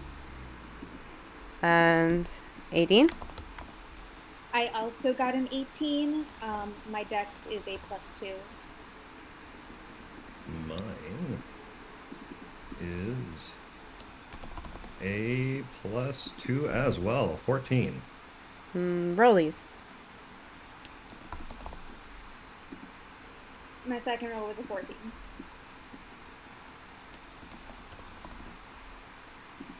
I got a 19 overall for my second roll. All right. 17 on the dice. Karis is going to go first. And then Throg. what did you get? 16. Perfect. And then Frau, what did you get? 10. And Rainer, what'd you get? 6. Okay. So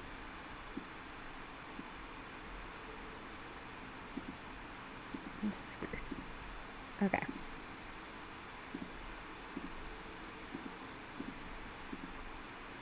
I'm trying to use the initiative tracker in this thing. It's strange. All right. So after that surprise round, Karis, you go first with Aideen on deck. All right. So Rainer produced flame, and Frosty is not okay with that. So my first action is going to be to draw the spear I've got behind me. And I whip it around, and it looked like a normal spear. To those of you paying attention, the second I hold on to it, you kind of have a harder time keeping track of it. You can't tell exactly how long it is or how dangerous it is. But he's also going to make sure that his shield is good, so that you guys are ready for this. And let's see, he's going to move off to the side. He wants to kind of flank a little bit, but from a distance. But he's going to keep his guard ready. It's like, hey guys, the snowman doesn't look too happy about that. We going in? And he's going to kind of like ready an attack. If I can move my character. He's going to move over to here, and he's going to ready an action to attack with a spear if anyone gets close enough to him. All right. And then give me 1 second. I forgot to roll. Mm-hmm.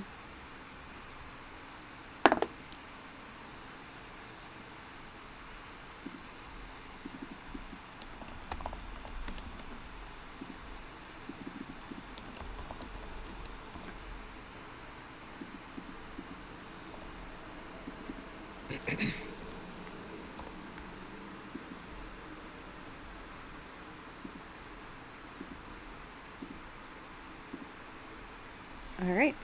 So you're just readying until something to get close to you? Okay. And yeah, until something gets within melee attack range. Sounds good. I'm going to hold a cantrip, Green Flame Blade. Yeah, I know that one. Aideen, you're next.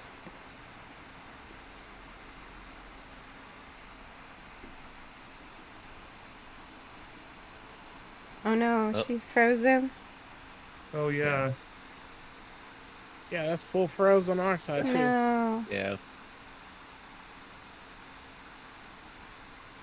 Too cold for the little toy. Oh no.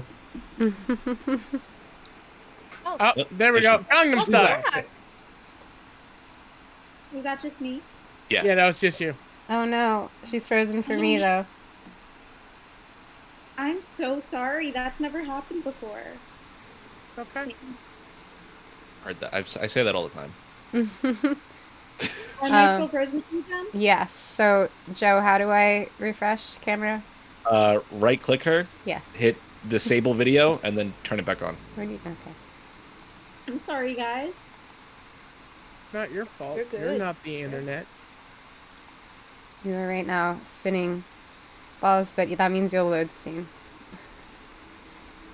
But while your camera is loading, you can tell me what you want to do.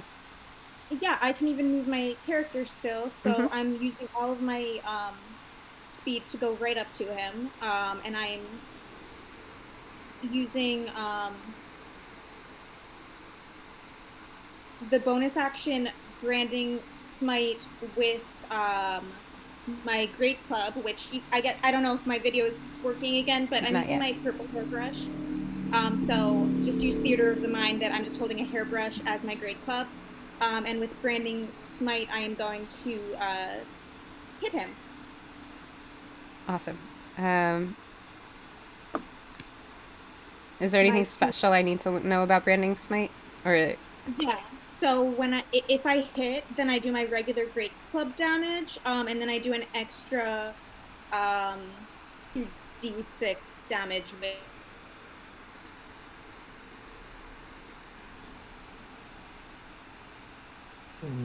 Or it like kind of like is my bonus action. It doesn't like, take it away.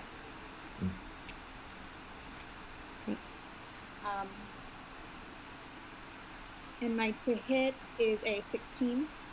That hits. Okay. So let's see.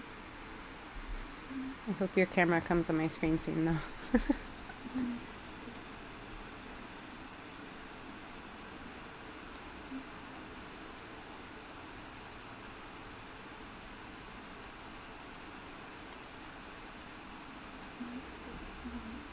It's a total of 18 damage. Ew. Oh, damn, yeah. All right. And then for my second attack, I'm going to hit with my great club again, but this time without anything extra. And my to hit is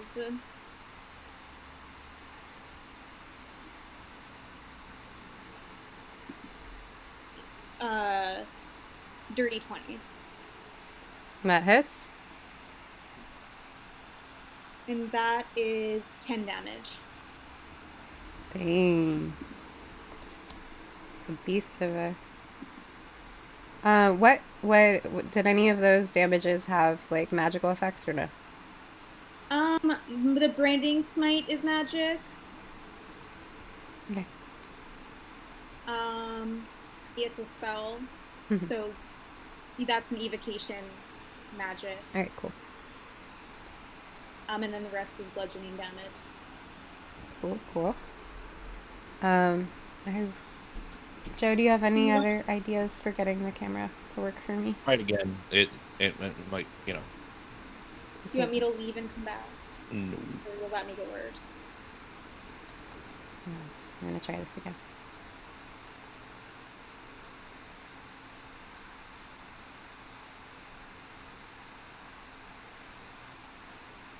I mean, it might work to leave and come back because you'll be in the same spot, right, Joe? Yeah, she'll pop back in the same spot. We'll It's just all gonna look throw weird it for away. a moment. Yeah.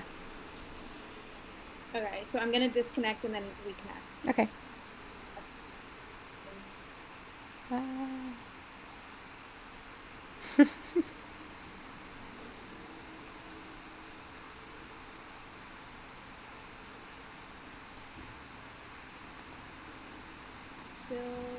Who's you know? All right. What'd you say, Joe? Who's next? I'm just Oh. figure it. Yeah, so, none of you are next. Because... We all died that fast? Wow. Well, GG, everybody.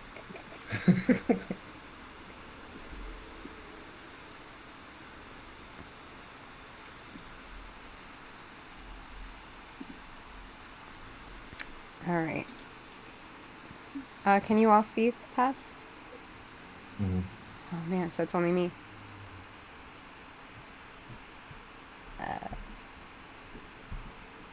I don't know what to do to fix that. Should we pause? No. I mean, we should just continue on just in case we can't figure this out right now. Okay. Let me see. All right, Let's see you if- look up a solution, and Yeah. I will do the next thing. So, as you attack Frosty, you on your right, you see one of the other defined snowmen pop up, and he's gonna move Oh no!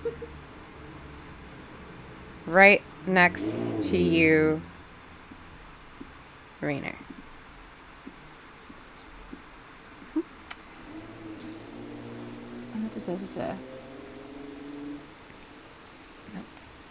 All right, and he is going to swipe at you with his snowy arm. And that is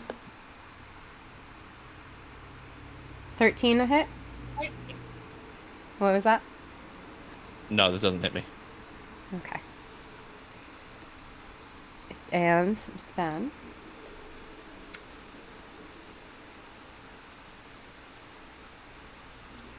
he's going to swipe with his other arm. 21 to hit. That hits. All right.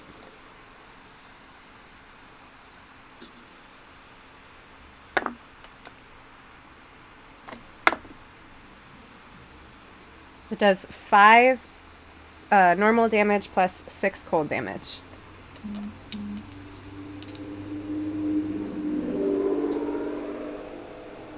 Yep. And then he is going to use his bonus action, and you're going to see him sink into the snow. And he's going to reappear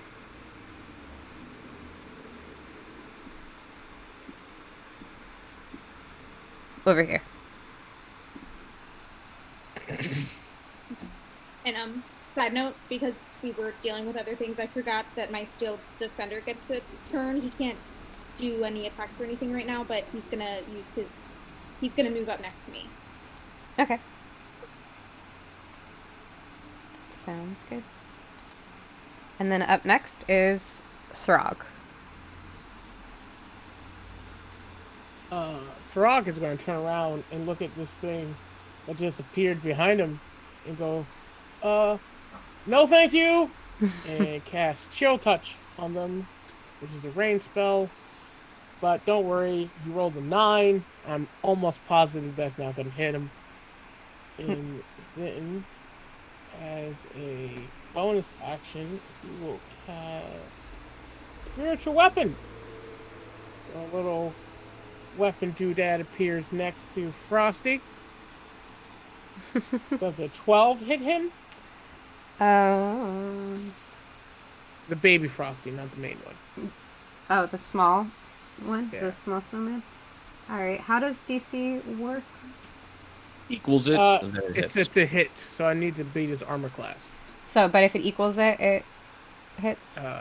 Need to beat it. Okay, so it hits. And they're going to take maximum damage, 9 points of force damage. Right. As this spiritual, hammer, ghostly hammer just cracks into this thing. That would be the end of my turn. Okay. And next we have the big boy Frosty.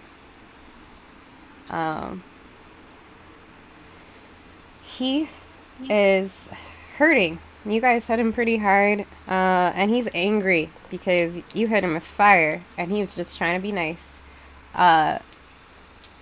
So he's going to look down at Aideen and swipe at you with his left arm.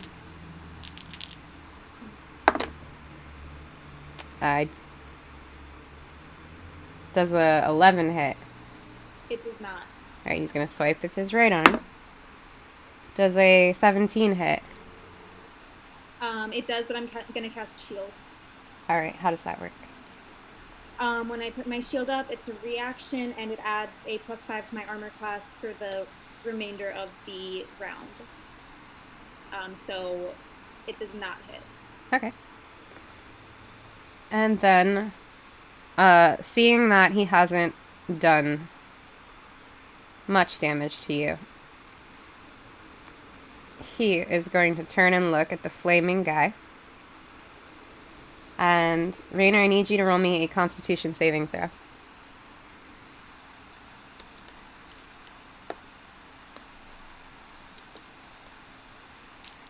That is a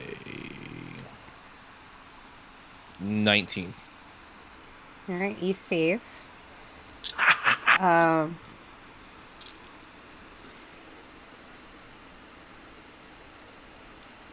And I don't think anything happens as a fail. Okay. All right. Frosty's frustrated. He is going to also disappear into the snow and pop up. Uh-oh.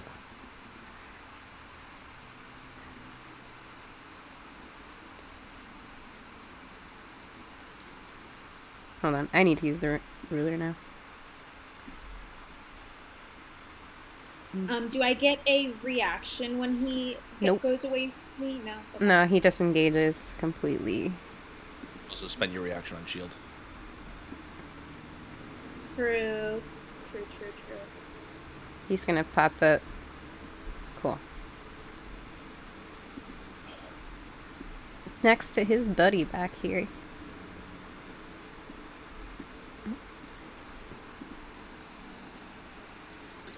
No. And next up is Frau. Okay, so I'm gonna, wow, right, he moves. Okay. Gonna scoot myself down here. And, there we go. I'm gonna, where is it? I'm gonna, create Pact Weapon. So I'm going to transform my Great Club birch branch thing into a Frostbrand Greatsword. Which unfortunately takes up my action, but my bonus action, I'm gonna cast Cloak of Flies. So once per short rest, I can surround myself with a 5-foot aura of flies that gives me advantage on intimidation checks, but disadvantage on all other charisma checks. And any creature that starts its turn in my aura takes 4 poison damage. Okay. And how big is that aura? 5 feet. Alright, so just remind me when it comes to those turns. Yeah, that's why I'm moved, by the way. Yep. And Isolda's gonna say, yeah, just everyone stay away from me for a little bit. I mean, always. Always stay away from me, but, like, especially now. Alright, is that the end of your turn? Yes. Okay. Next up is Rainer. Okay. All right. Let's see here. I'm gonna move since Frau said to stay away from her. I'm gonna move 5. I'm gonna move right here, and then I'm going to cast my my other spell. Burning Hands, which is 15-foot cone. Nice. So that is... No, Jesus Christ. Shit, there we go. Alright, it gets them both. Alright. It is a dexterity saving throw. Okay. I'm going to roll for Small Snowman first. It's a 14 DC on the dex save. Small Snowman does not succeed. Let's see if Frosty does. Okay. Frosty succeeds. He saves.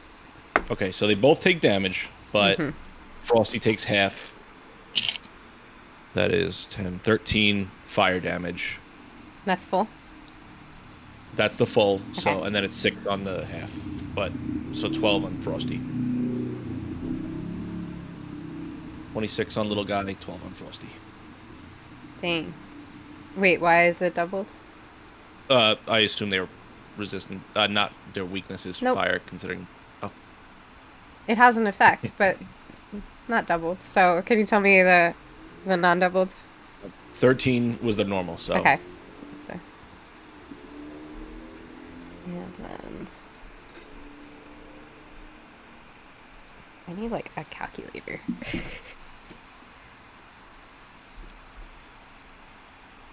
All right. Cool.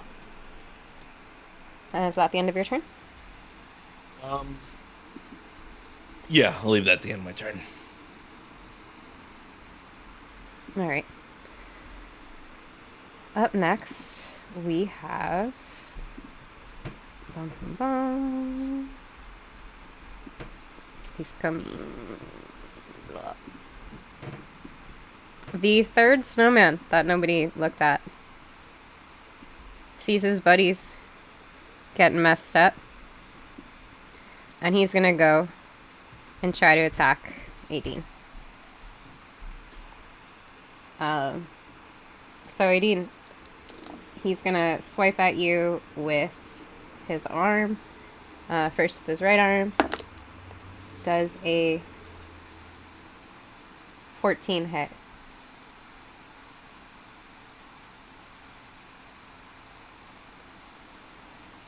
Nadine. No, it does not. Okay. Is your AC still high with shield? Yeah, I still have shield up, so for the remainder of this round, my AC is 22. Dang, okay. Snowmen aren't smart. Well, he misses with his first swipe. He's gonna go swipe at you again. 25 to hit. Okay, so because my Steel Defender never used a move, someone might have to double check this. I don't know who's played an Artificer before, but my Steel Defender is going to make him roll at disadvantage. Is that correct? That must have only been for his first roll. This one might hit. Let's just say this hits because I don't know the roll. I don't Go know ahead, hit me. anything. Okay. He's gonna hit with his other arm. It's gonna be 7 normal damage and 1 point of cold damage. And he is also going to slink away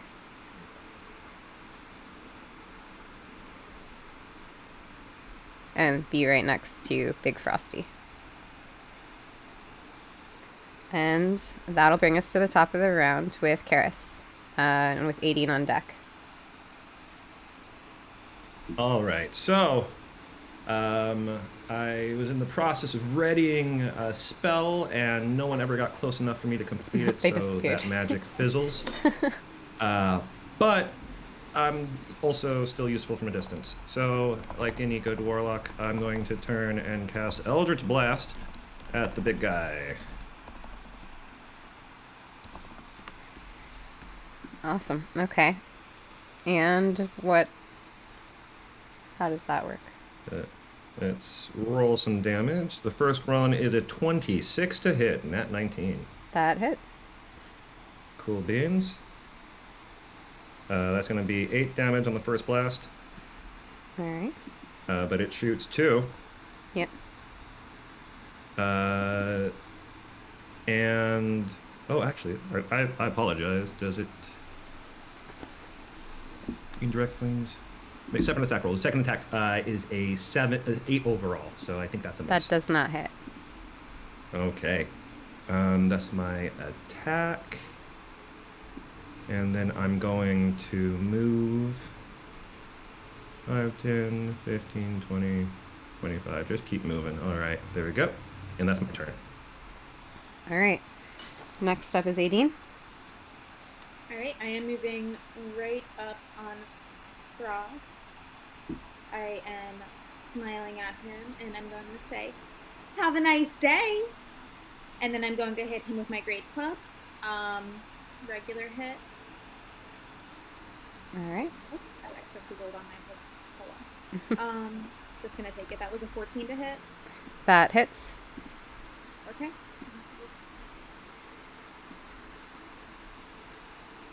That was 7 damage. For my second attack, I'm doing the same thing.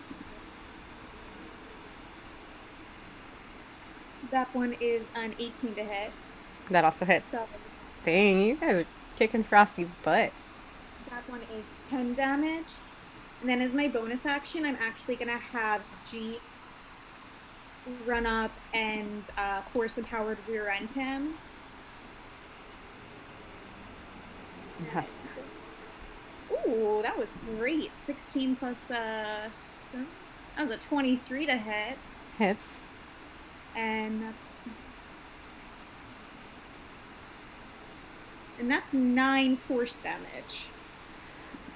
Whoa. How do you want to do this? Well, I'm just. The sad I video pulled out my hairbrush. I am brushing my hair. I'm taking my brush. I'm smacking the snow out of them. Then I'm whistling for Jeep. Jeep comes up and just backs right into him, knocking the whole structure down. All right. So your Jeep comes barreling up, pummels into him. As he does, or as your Jeep does, the snow that forms Frosty's body poofs away. The top hat on his head falls to the ground, and at the same moment, both of the other snowmen fall as well and melt into the ground. And we are out of initiative. Nice.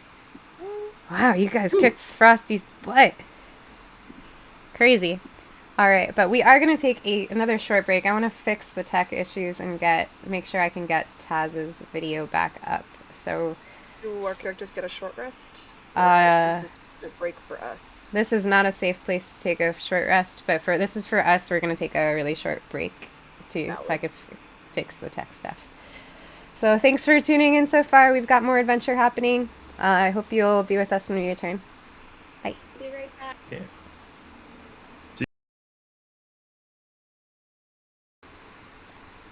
Turning on the mics. And welcome back. We did it. We got it working again.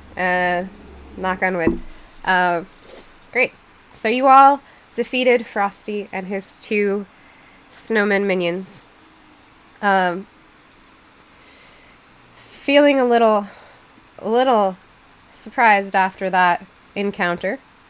You walk through the crevasse and you see a long passage before you. It starts kind of wide and it tapers to a point from which there's a deep glow emanates. It's mostly dark in there, but there are some floating ethereal Winter's Crest lanterns that illuminate patches of the path. You take a step forward and the sound of the howling wind becomes more muffled. It's replaced by a far more ominous sound. A deep, low rumbling, as if the ice were moving. What do you do? Does the ground under our feet feel like it's going to fall through? Nope. Actually, no. Roll a perception check.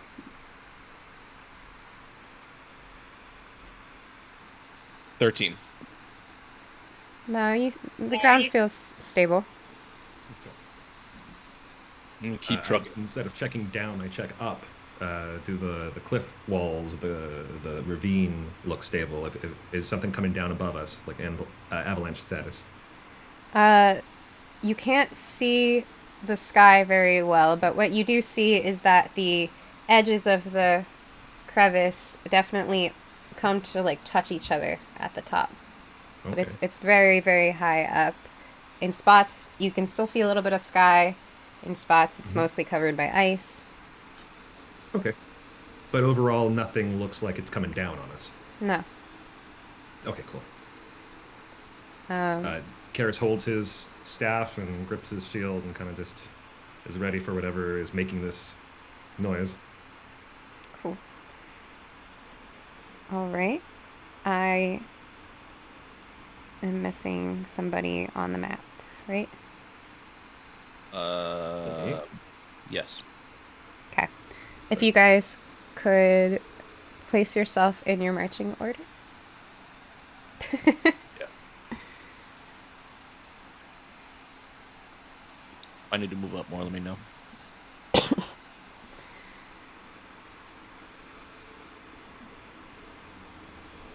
All right. As you step inside the crevice, a chip of ice falls from above you, and you see shadowy shapes flying overhead as you're looking up, but they don't appear to have spotted you. The ice walls, however, shift ever so slightly towards you. It appears that they're moving very slowly together. You need to hurry, and you would guess that you don't have very long before the cavern closes entirely. So I need you all to roll initiative, and we're going to do a sort of modified chase scene here.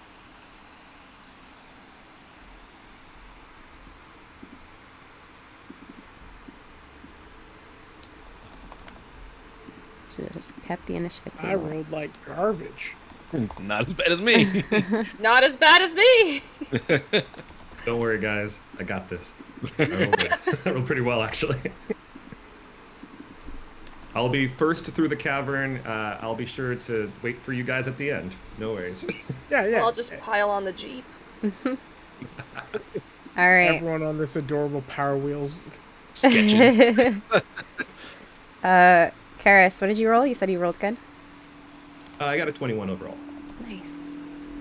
All right. Anyone 15 or above? Damn. All right. 10 to 15. Damn. Oh, man. Right after Killer Frosty. I mean, you're all moving a little slow, I guess. Let's just go around then. Fra, what did you roll? 4. Okay. Rainer? 3. God. So much initiative. This thing is driving me crazy. Stocking. You said it was a 3? Yeah. Okay. 18. 6. All right. And Throg? Also 6. Dex is +1. Mine is +2. You go first. All right. So, Karis, I need you to roll. What is your speed? My speed is 30 normally. Okay. Are you going to walk through this, or are you going to dash? You're going to take the first action. So with my first action, I looked up. So we saw something flying, but nothing was really falling except for that one piece.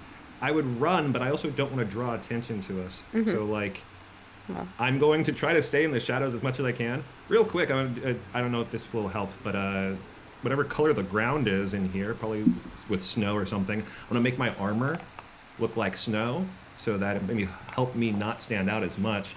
But yeah, I'm going to be moving as quick as I can. Okay. If not, yeah. So this first turn 30 feet after I change my armor, but we'll keep going after that pretty quick. So you can't dash because you changed your armor, right? No, yeah, I changed my armor, so that's my action. Oh, I mean, you But can am dash as moving, your action. No, it's to change my armor is an action, Oh, and then I'm oh. moving with the rest of my turn, yeah. Okay, then, yeah, move your character through the crevice 30 feet. Yeah. And I also need you to roll me a stealth check at advantage. Cool.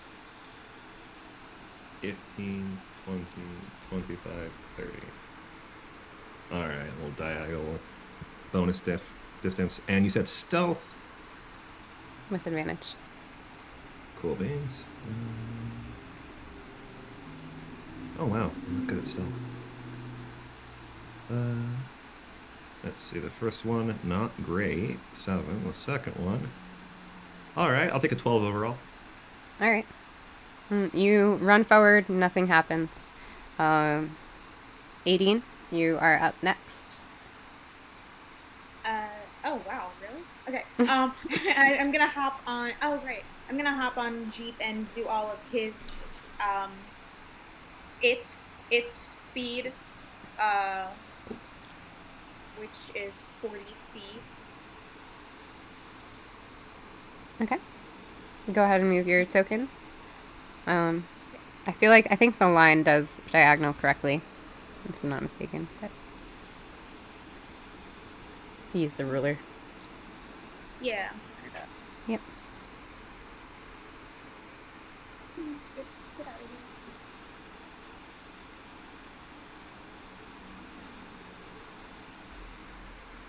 How many feet do you need for the ruler? 30 or 40, right? Yeah, I just need it. Yeah. Did I do it right? Yeah, I think so. And then I need you to roll me a stealth check. Oh, great. Okay. Oh, dude, I get disadvantage on stealth? That's terrible. Oh no. So noisy. Oh no. It is a 13. All right. You run or you drive forward and nothing happens. Throg, you're up next. All right, Senior Throg, let's go. So,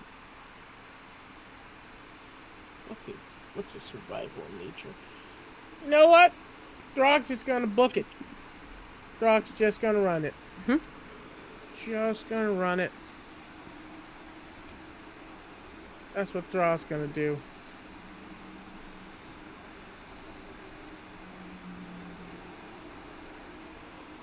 That's his full action. Want me to roll stealth?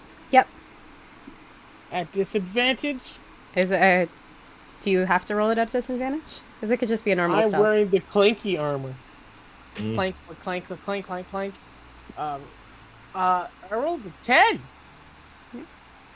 You run, and for a moment you think you made too much noise, and you look up, but it doesn't seem like anything's seen you. Yeah. Frau, up next. So are we doing our stealth check as we are moving, or like after? After. So okay, I'm gonna dash. Louis. So I guess that's 60. All right, move your character. Righty. And Joe, I saw your ruler there. You can't cut through that wall. So that's Figured. 40.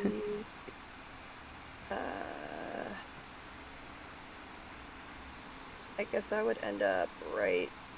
We can't really stack on each other, huh? No. I'm gonna move myself to be here, but for all intents and purposes, I'm not in the wall. Yeah. And then I'm gonna use one with the shadows. When I am in an area of dim light or darkness, I can use my action. Oh, I can't dash then. I'm gonna move back 10 feet. I'm not chancing it. Actually, I only moved back 20, so I didn't. Yeah, because you did the 20 I extra. didn't move the whole Yep. thing. I'll just move here. Yeah, I will gladly use the action to be invisible until I move again. And does that give you like advantage on stealth? Probably. Or does I it would say hope anything? so, Yeah. but I'm not gonna make that call. Yeah. Okay. I will roll stealth with advantage. I don't know how to toggle advantage on or off in D&D Beyond, so I'm just gonna roll it twice. Oh. 20. A dirty 20. All right. You run forward. You stand right next to the Jeep and Aideen, and Aideen feels like you were next to her, but then when Aideen turns to look, she can't even see you. And then Rainer, your turn. All right. Well, I'm gonna move 30 feet. Mm-hmm. I mean, I already have disadvantage, so I might as well dash. I'll move here, and then 30 feet is. Can I pass them or? I don't know the moving rules, so I'm just gonna call it. I'm gonna say, yeah, you can. It's over here. And I'm already at disadvantage, so. All right, roll stealth at disadvantage. Not bad, not bad. 11. All right. As you push past Throg, you think you pushed him too hard and you made a little bit of noise, but your anxiety was for nothing because you look up, it doesn't seem like anything's hurt you. So that brings us to the top of the round with Karis. Your turn. All right. So Karis is still like now that Karis is like okay with running because no one else has died. Karis is going to, if you pay really close attention, shrink in stature. Just a little bit. He just doesn't want to be the most standout thing here, but no one's really paying too close attention as he runs up another 30 feet. So that's 5, 10, 15, 20. Ooh. I don't know if there's enough space for me to squeeze past Throg. I don't think so. No. Would that Okay, be so your that might 30 be- right there? 30 would be like here, but Yeah. it's pretty tight. Yeah, they're stacked right next to each other, and it's too tight there. Okay, yeah, so, yeah, if you're paying attention, Karis is like the shorter of the three of the people in the front. Mm-hmm. Even though he's pretty tall to begin with. All right. Roll me another stealth check with advantage because you still got your clothes are still matching the floor. Okay. Where did my character sheet go? There it is. And stealth. Ooh. Advantage. Come on, advantage. Woo! It's gonna be a dirty 20 overall. All right. You run up and you're like feeling pretty confident, but then you look to see the small little aisle in front of you, and you're like, dang, I can't squeeze through there. So you just hang back, but nothing happens. And that brings us to Aideen. Your turn. I'm going to use whatever movement I can, but I'm assuming that I also cannot squeeze past anyone in Jeep. How big is the Jeep? Probably like, I think I said it was 2 feet tall and 3 feet long, but I don't know how wide it is. Maybe 2 feet. If you're going to end up further than, like, if your end of movement isn't going to be the 2 squares that Raynor and Throg are on, I'm going to let you move through them. Okay, then I'm going to go 40 feet. You can pass through friendly territory, you just can't stop on top. Yeah.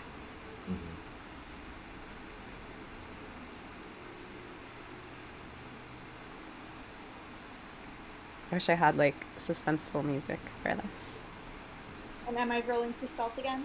Yep. Okay. Ooh, that's already low. That was really good. That's disappointing. A 9. All right.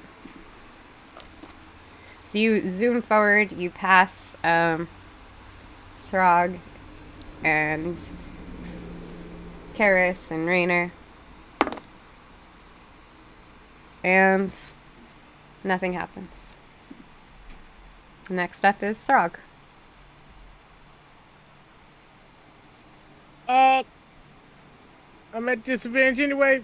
Full freaking send it. Wait, the walls are getting closer and closer. That's 30, and then from there, that's another 30, so... Thanks, huh? You just zoom, little emo kid zooms forward. Like full Dragon Ball Z run, like head down, like running. Narutoing it. Arms back, and Naruto running, yeah. Yes. Oh, that natural 20 would have been really nice if I didn't have disadvantage. Wow, D&D Beyond, I rolled a natural 20, and then I rolled a 1! Ooh, okay. The dichotomy of life! Also, does your shirt say Barbarian? Because it's amazing. Oh, yeah, no, let's take a moment. Yeah, I love it. I need that shirt. All right. So you run forward, feeling like you're getting a little claustrophobic. The walls are closing in, and suddenly, you hear 2 things at once.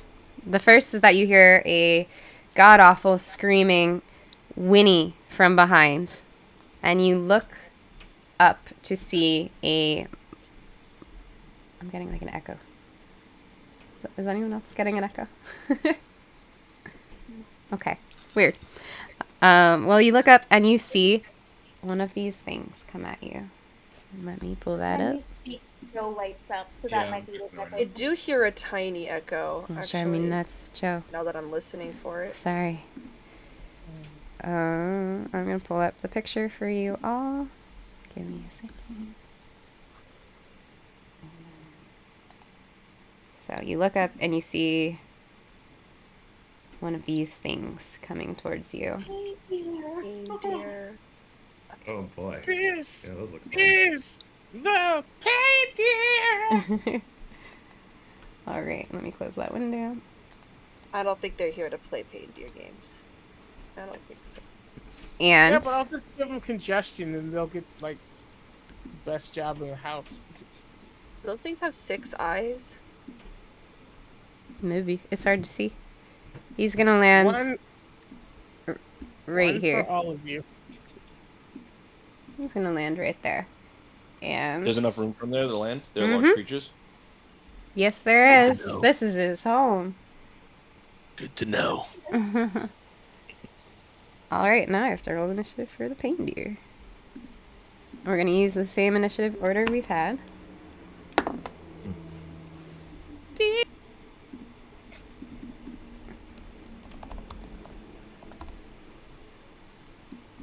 So he comes swooping in, looking like he's gonna cause some pain.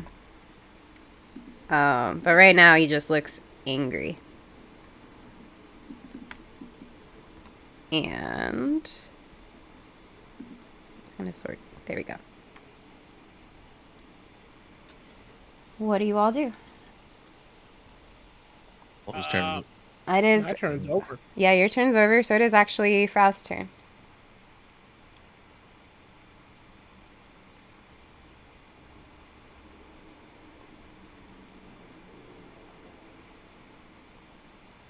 Proud? Oh, I'm so sorry. I don't know why I thought you... I'm so sorry.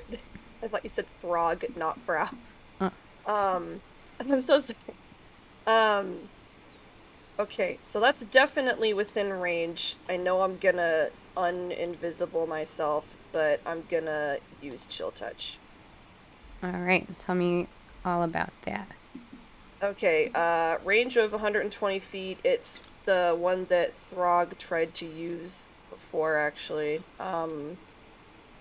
Let's see. You create a ghostly skeletal hand in the space of a creature within range. Make a ranged spell attack to assail it with the Chill of the Grave. On a hit, the target takes 1d8 necrotic damage, and it cannot regain hit points until the start of your next turn. Until then, the hand clings to the target. If you hit an undead target, it also has disadvantage on attack rolls until the end of your next turn. And actually, it's 2d8 because I'm level 5. All right, Okay, go for it. that's a 24 to hit. That hits. That'll be 9 necrotic damage. That's necrotic damage. Yeah. Cool. All right. You hit him. And then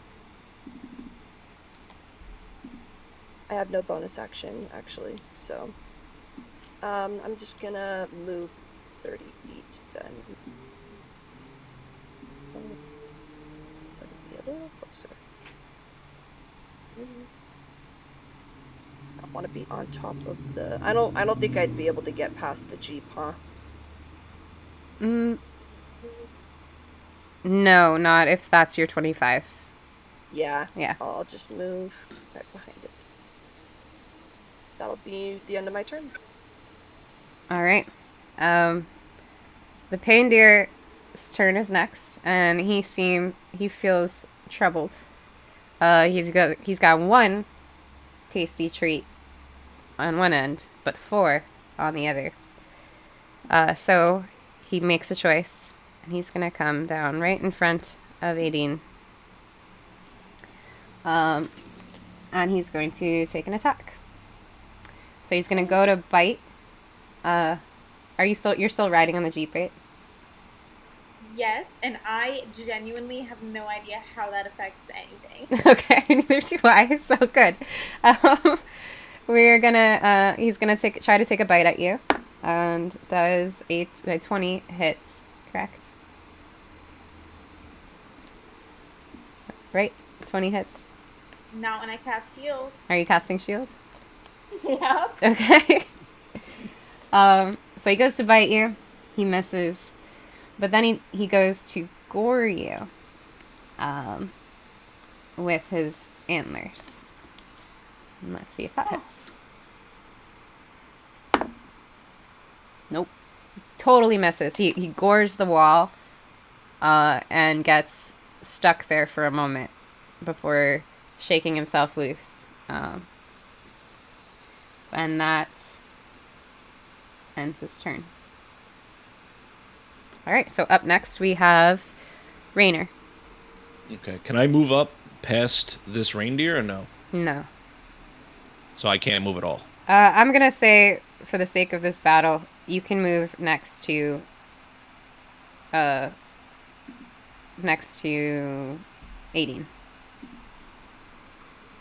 Yeah. Right here? Mm-hmm.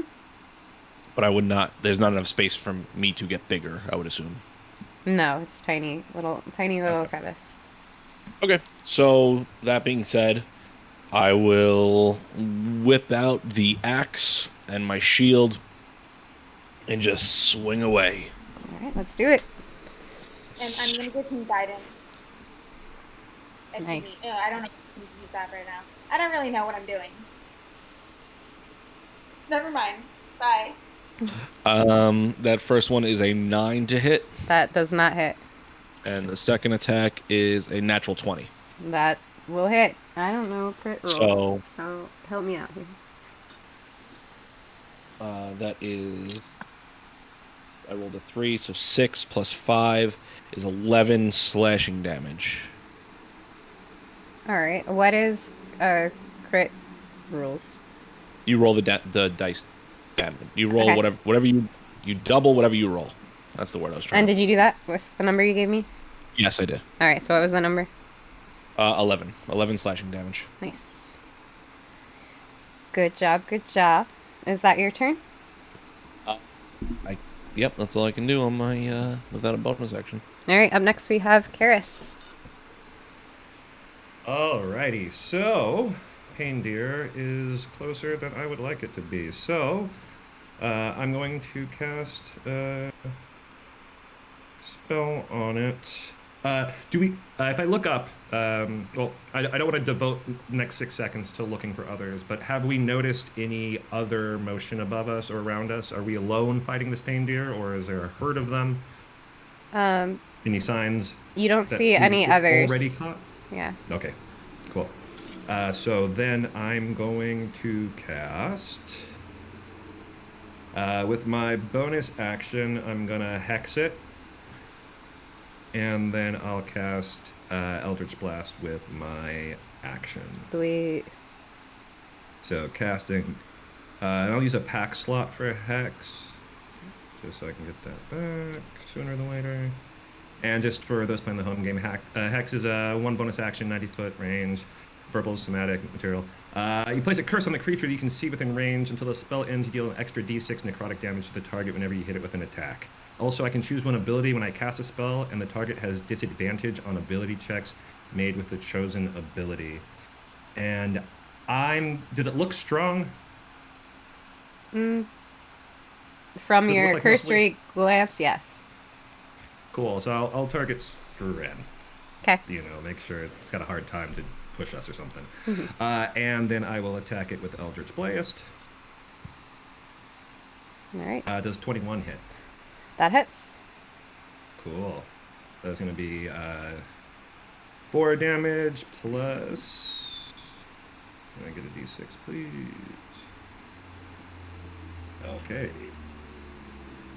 6. All right, so that's going to be 10 damage on the first blast. Oops. Does an 18 hit?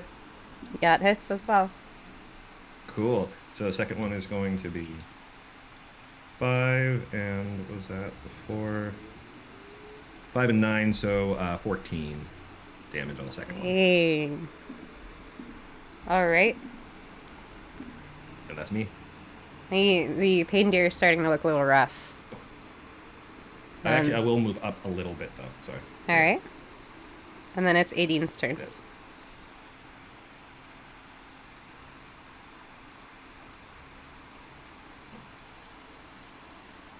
Oh no. Not again. Is Taz frozen? Yeah.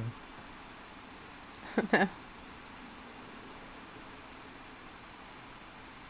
Joe, are you talking? Because I can't hear you if you are. That's because I muted my mic. Okay. Yeah, internet's acting up today. It seems like. All right, who's after 18? Oh no. Can you message? Yeah, I'm gonna take care of it on this side. All right, cool. Next up would be Throg. They both rolled the same initiative anyway, so that's fine. There you Yeah. go. She's back.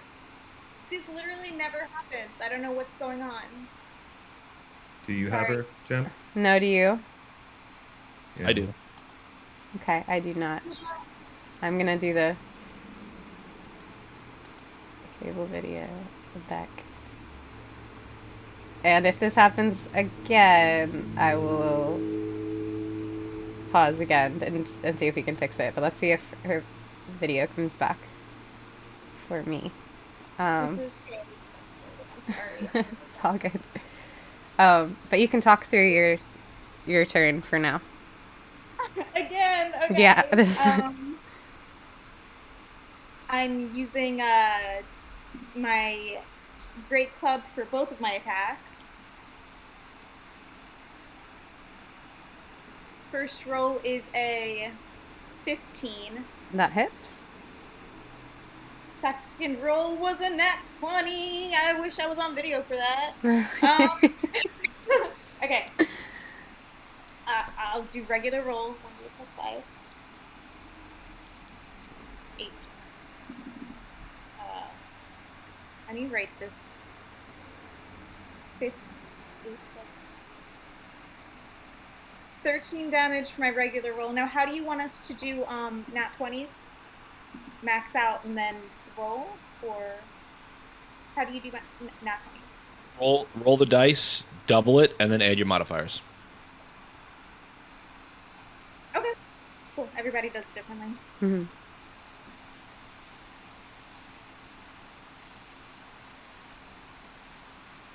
Second roll was 17. All right.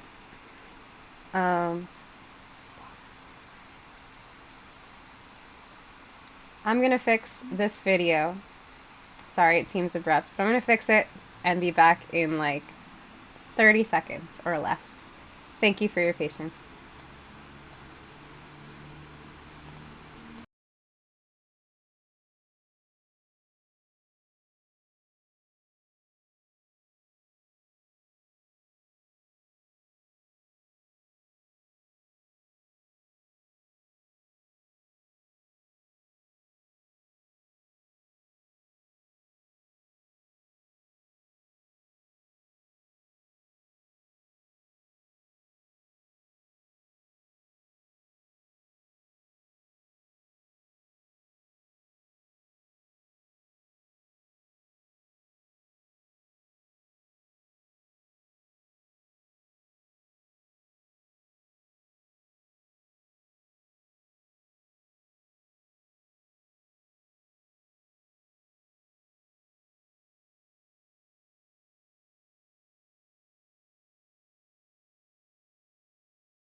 And we're back. Oh. All right, so I wanted you on video because, again, how do you want to do this? He's gonna be like, maybe you should stick to other reindeer games, like football. And then she's just gonna, wait, hairbrush. Yeah. I love it. All right, and the pain deer. You see the pain deer fall, and you think, oh no, he's gonna block the crevice, and we're not gonna be able to get past him, but he disappears into sparkles of glitter. Too Oh. bad. And it suddenly, It's been a good meal. it smells like home-baked cookies. Oh, yum. Disgusting. Are there more pain deer to kill? We don't know. Let's see how you get through the rest of this crevice. With that, it's gonna be Frau's turn if we're going back to the last person who ran forward, which was Throg. So Frau, you're up next. Wait, so is it my turn and then Throg is... Nope. after me? Throg went. Throg was Okay. the one who caused the pain deer to attack. Okay. So, I mean, at this point, I'm just gonna start dashing. Yeah. Uh, Let's get through this crevice. So, wait, that's... and then...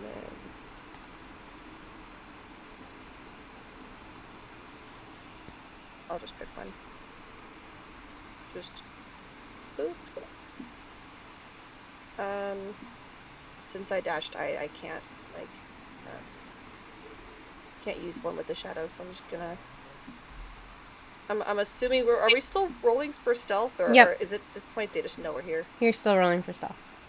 Okay. There might be more, but Okay. That was a 6. all right.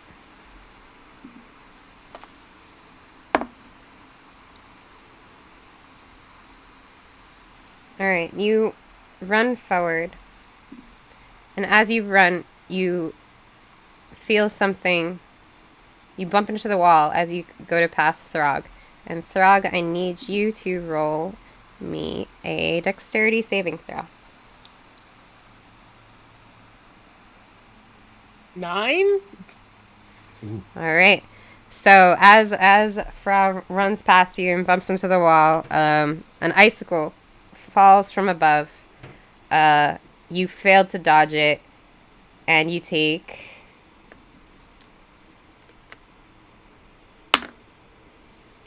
Oh, you went to go dodge it, but you went to dodge it and you dodged it yourself directly into the wall, and you take 3 points of bludgeoning damage. Oh. All right. And then up next we have Rainer. Your turn. All right, I'll just dash forward.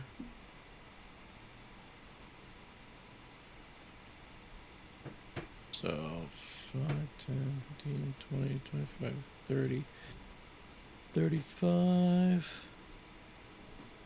40, 45, 50, 55, 60. There we go. Perfect. And also roll a stealth check for me. Okay.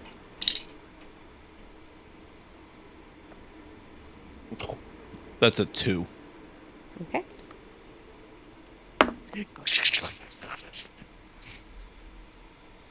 You run by, you're like, screw this cavern. I'm so done with this. You run, you're not being cautious at all. Because you run, you keep bumping into the walls as well. Aideen, I need you to roll me a acrobatics check.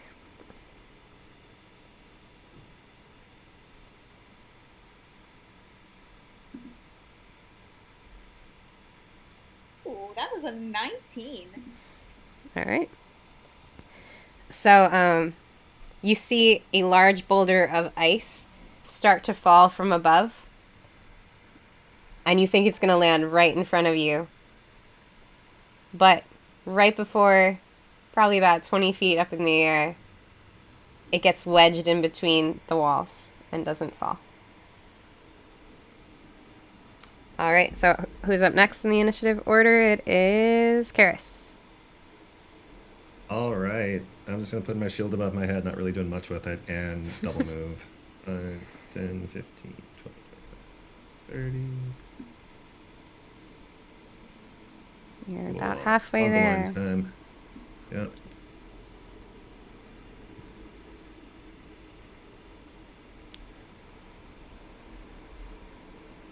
And that's me. Double move. All right, and stealth with advantage because your Yeah. coat is still snow. Yep.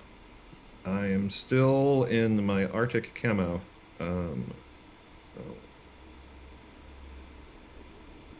Oh, the website will let me scroll. There we go. Huh.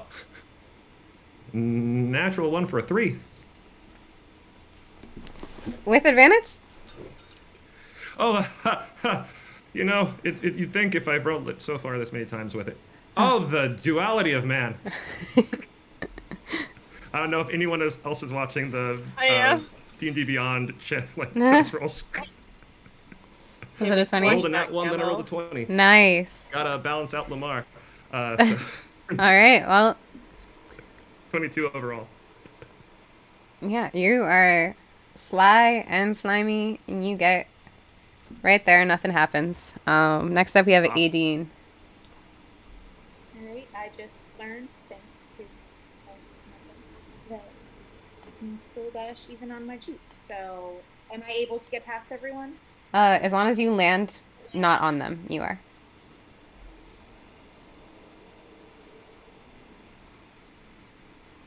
I hate that the roller pool like goes in front of like right where you want to.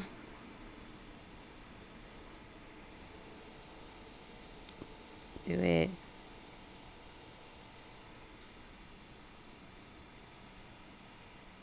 Nice. And also roll a stealth check. Oop, lost in here.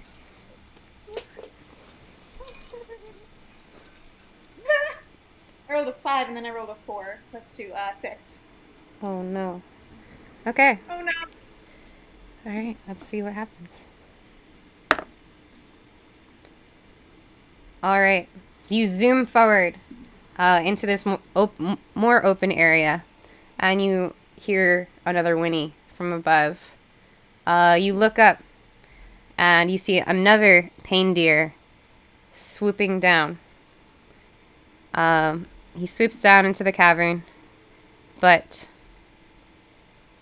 he sees the flames coming off of Raynor, and he goes for him. So Raynor, I need you to take either an athletics or an acrobatics check. It's your choice. I'm gonna say athletics. Okay.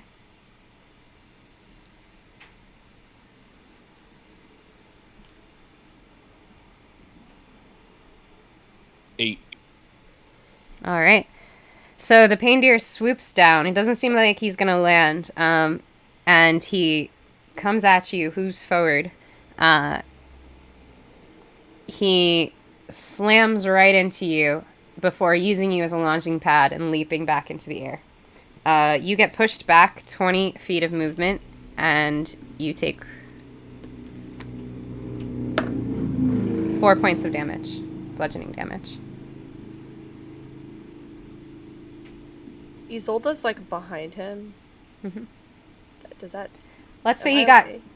kicked up into the air. So it was like a parabola. I'm gonna hit me in the chest and lift Went me above. up.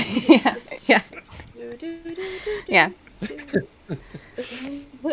And that'll bring us to Throg's turn.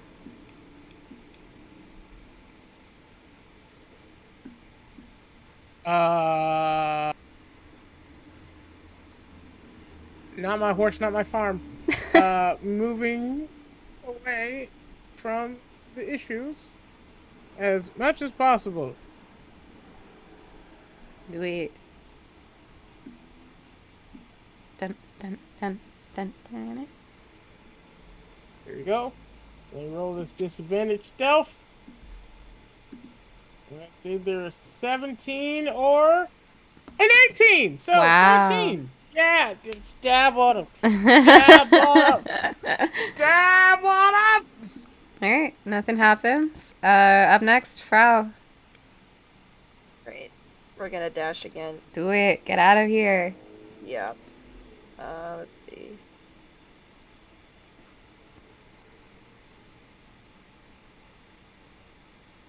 Yeah.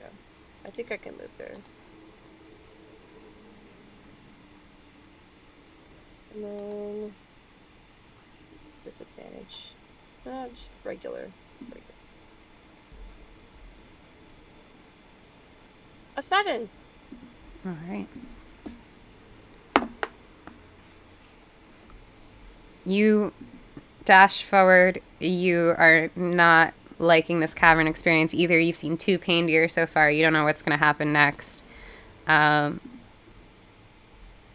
as you move forward, again, you all keep running into the walls or making a little bit too much noise. And I need Throg to make a strength saving throw. Like every time I lose my stealth check, it always impacts Throg and not me. Actually, I'm so no. Actually, sorry, since you're as a right next to character. him, hold up. Since you're right next to him, I do need you to make a strength saving throw as well because of what's about to happen. Rod rolled a 15. Mm-hmm. Yeah. And Frau, you need to make a strength saving throw too. And All right. So as you run, an inch-thick sheet of ice falls from above and lands right in front of you both, and it sticks into the ground, making a thin ice wall that blocks your path. However, neither of you are... Both of you take that moment and be like, no, this is not happening. We're getting out of here. And you push through the glass, and it easily breaks. sweet. So up next, we have Rainer. All right. I'll use half my movement to stand up, and then I will dash 45 feet. And that ends my turn. And then roll stealth.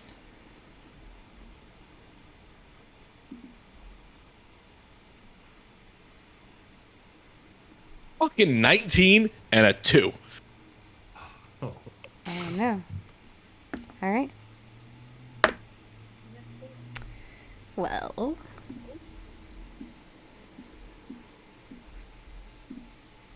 Karis, I need you to roll me either an acrobatics or an intelligence check. Oh. He is neither brains nor bronze. Alright, so let's see.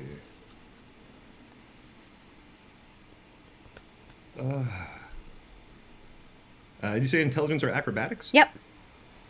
I will definitely take the acrobatics. All right. Go ahead. Nat 1 came back to get me. Oh, no. Another nat one. Yeah. And you're up next. That's perfect. Gotta love Yeah. these drama dice we're using. Yeah. Yo, So- Beyond doesn't like us. Right before you go to step forward on your turn, jagged icicles and rocks fall from the walls above, creating a maze in front of you. Neat. You start to go through it, but then realize you've gone the wrong way, and you lose 20 feet. Ugh. Okay. But now you can still navigate the rest of your turn. Got it. Okay, cool. So move yourself back 20 feet, and then... Sure. So there's the initial 1, 5, 10, 15, and 20. And then...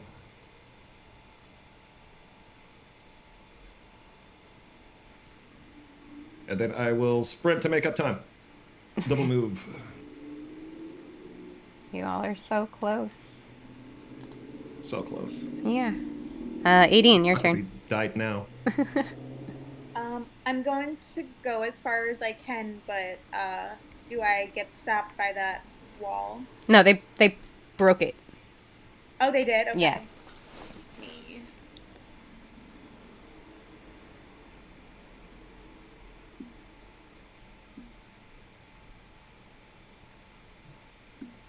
And stealth. Mm-hmm.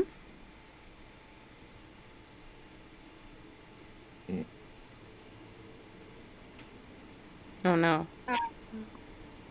9. All right. It was like either a 10 or a 9. Aideen, as you drive forward... Oh, actually, I need you to make me a dexterity saving throw. Just a heads up, I got a 10 on my stealth check if you still needed that, and that's after with advantage. I forgot to even make you check. It's fine. It's my fault.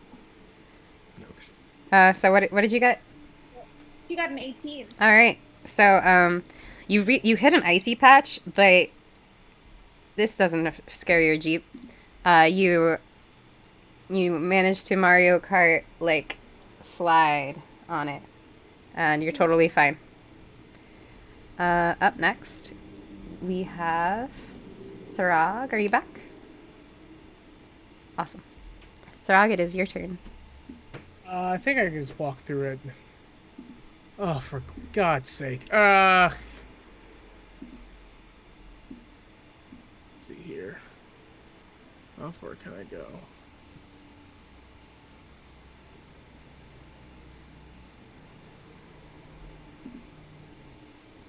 Boop. My stealth.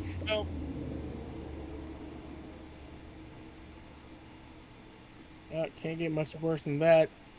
That's a 3. Alright. Let's see.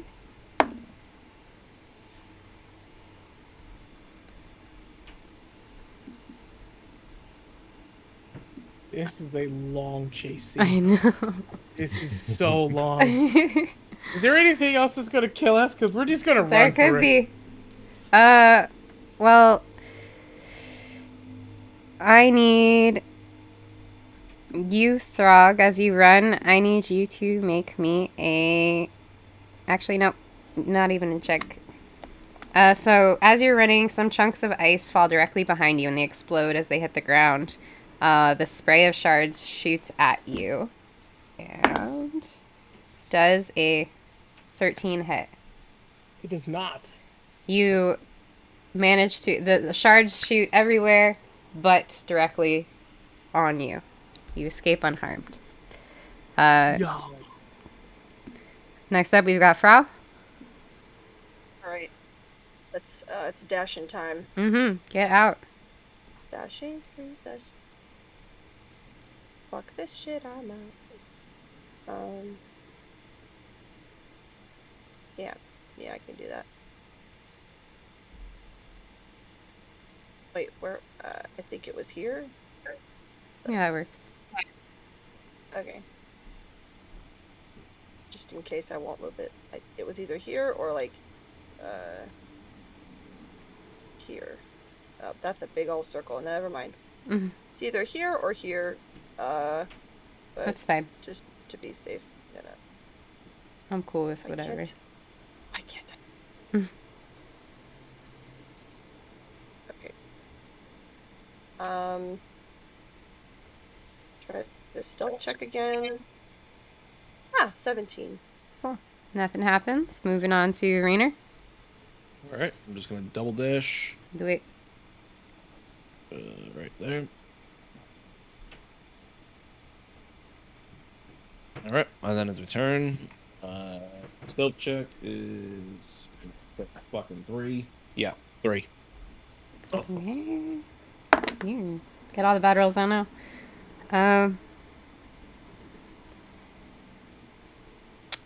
Make a Constitution saving throw. Natural 20 plus 6. Oh, you're totally fine.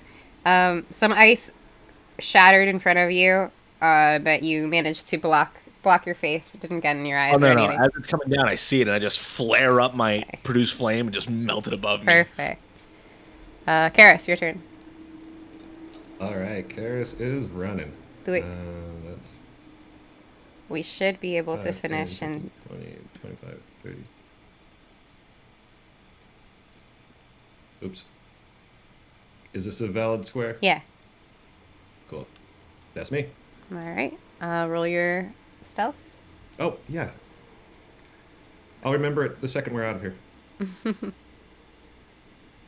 So it starts off with a 19 plus 2. So can we do better? Nope, just a 2. All right, so You're 21 overall. Nothing happens. Moving on to 18. Can you make it out? Aiden doesn't sing.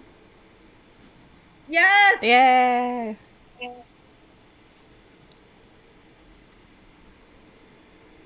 All right. Moving on to Throg. Can you make it out? Let's do it. Yeah, that's easily within 60. Yeah, he dashes out. Perfect. Now, Frau? I should make it. Oh. I'm going to say you make it out. Okay, Yeah, okay, we're goodbye. all cool. Rainer. That's 60. All right. Fucking three. Let's see if the last two get attacked by a painter. Oh, you're lucky. Nothing happens. Karis. All right, I think I'm like effectively 20 feet back officially, like 5, 10, and line it real quick. It's gonna be close. Yeah, here's 60. All right, I'm gonna say you make it. You both make it out. All right. We did it. Yay! I'm surprised you only had one pain to your attack. There was the opposite. Technically 2, right? Yeah, the other one didn't land, but you didn't get the rolls that would get you more than one pain to your attack. So you, somehow, Oh, even stealth rolls. with how terrible your stealth rolls were. All right. So here we go. This is not a token map. All right. So as you step through the wall, the scene changes immediately. You're in a beautiful cavern lit with a warm golden light, with gently falling magical snow coming from somewhere high up above you. There are snow-tipped icicles that both seem to rise from the floor and descend from the ceiling. Striped candy cane picket fences line a stone path, which leads towards a small central square dominated by a giant winter's crest tree, before splitting into 4 paths. The air smells like peppermint and cinnamon. Above you, there is a green banner with silver lettering that hangs between 2 icicles. Do any of you speak Gnomish?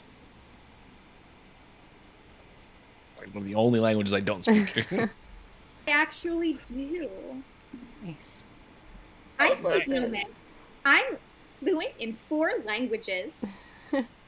Is anyone other than Aideen, or is it just Aideen? Maybe? Okay, so Aideen.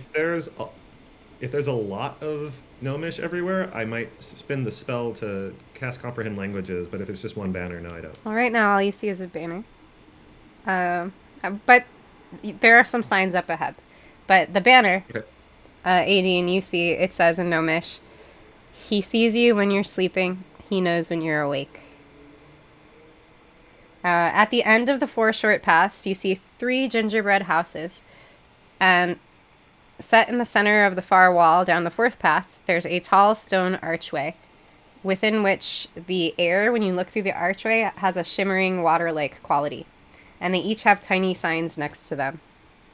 But you're too far away to see much more about the signs. What do you sign want? says, the sign says he sees you when you're sleeping, he knows when you're awake. I think that sounds very nice. He sounds like a creep. Yeah, that sounds pretty gross. Kind of an invasion of privacy there. We should probably stop that. I'm Shoot 'em. down. Is They that burn how the he tree knows, down? like all of the marketing stuff he needs to take down this toy company? He's like watching. He's got surveillance everywhere.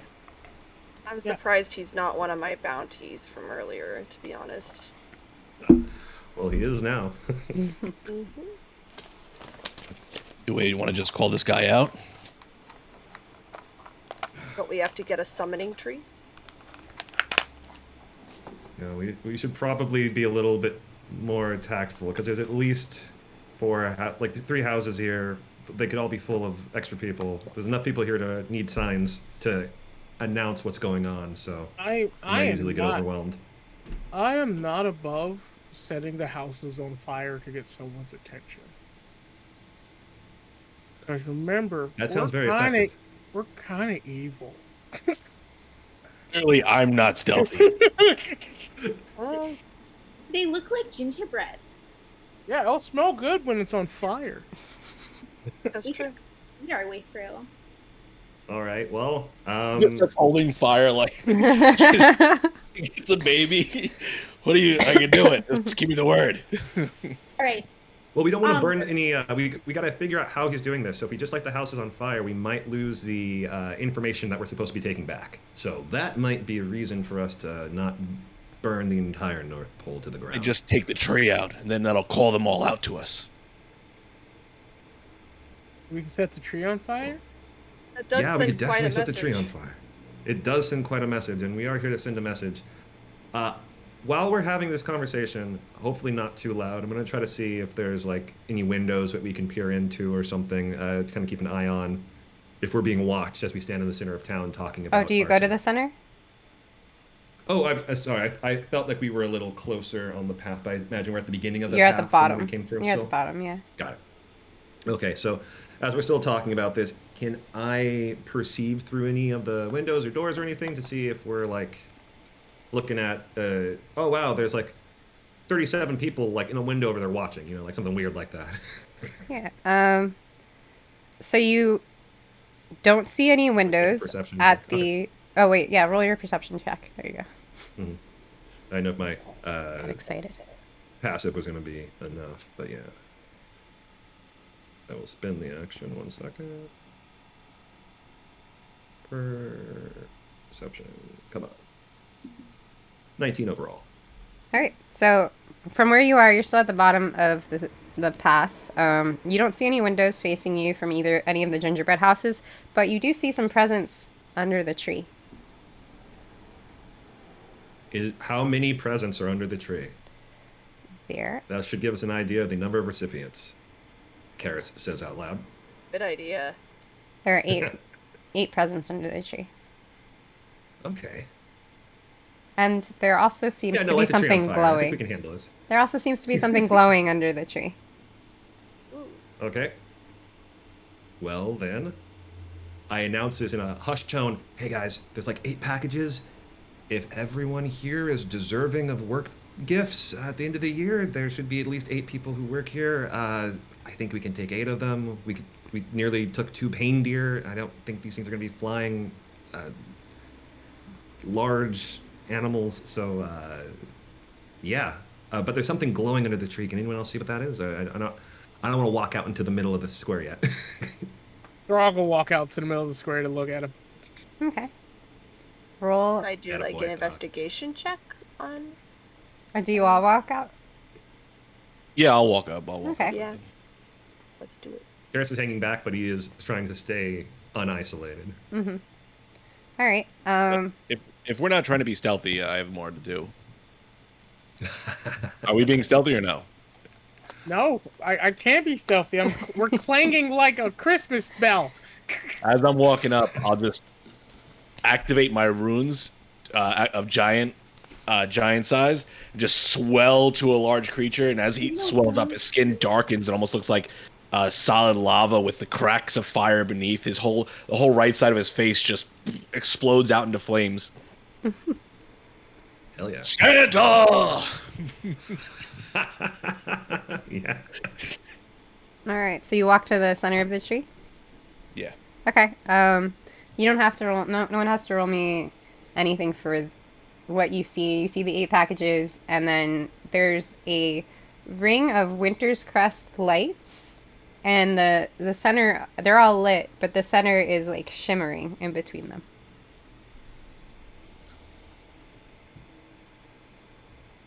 You can grab those presents.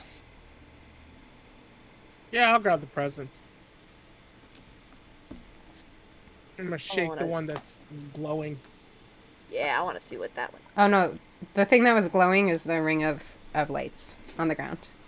Oh, okay. I'm So gonna as we grab. get close, I'm gonna grab present and open it. Okay. You grab one, Throg.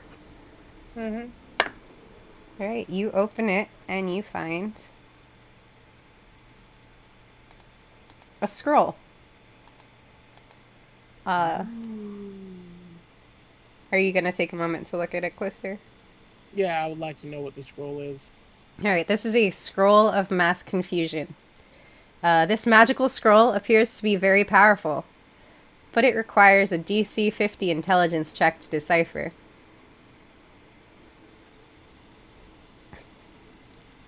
Nice realistic number. Well, I'm getting a better idea of how Santa gets his job done. Nice. Scroll of mass confusion. Got you. You're sure that it is super powerful, you just don't understand it. Yeah, I'm really confused by it. It's already working. If no one else is gonna grab them, Throg is gonna like open the other boxes as well. Is anyone else gonna grab a present? I mean, I'll let Throg open, like, as many as he wants. I don't know. I'll just kind of like push all the presents back Yeah. out from underneath the tree. I'm watching the doors and the wind, and I'm acting as lookout Okay. while these Yeah. guys are committing a crime. Emo kid have his fun. I'm also looking around to see if anyone's peeking out their windows. Cool. So you open another one, and what you get is a pair of boots. Ooh, are they magical boots? They are boots of teleportation. Once per day, as a bonus action, you may speak a command word to make these boots teleport to any space within 60 feet. You do not move with them. Wait. Gotcha. I understand. It's silk. Okay. So the scroll of mass confusion is just you're confused. Got it. It is very confusing. So These packages have labels on to like recipients. If I'm familiar enough with the holiday. No, you don't see any names on these packages. Okay. Just keep opening. Yeah, I'll slowly wander over. By the time I get over there, if there's one left, yeah, I'll open if they're unlabeled. Okay, I'm gonna say you open the third one. Sure. All right. You get a horn. Are you gonna investigate it more? Yeah. All right. So it is a horn of invisibility. Once per day, you may blow this horn to become invisible. You must continue blowing the horn to remain invisible, and the horn can be heard within a 500-foot radius. Right. That's great. Lady would like to stealth over to this building, the first smallest one, and maybe look inside of the window. Okay. The one on the bottom left? Yes, please. That one doesn't have any windows. Ah. But there's a sign in front. You could read the sign. Yes, let's do that. All right. And that one, the sign says Santa's Cookie Lab.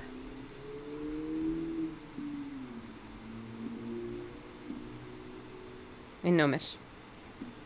Yeah. Well, that just sounds delicious.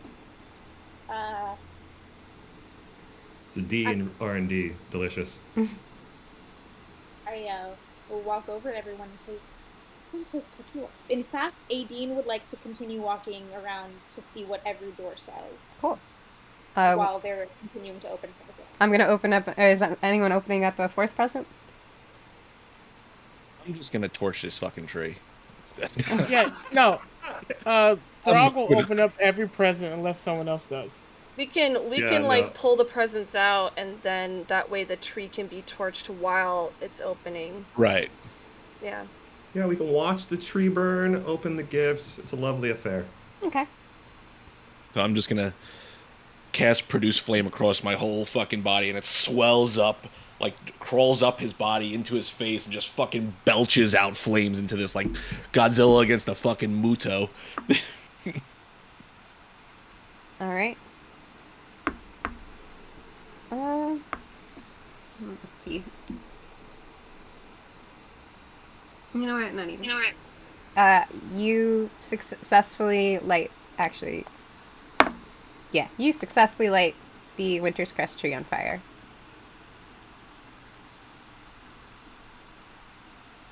That should draw some attention to us. Do I have to call his name again? Nothing happens. That's gonna just warmer him. Yeah.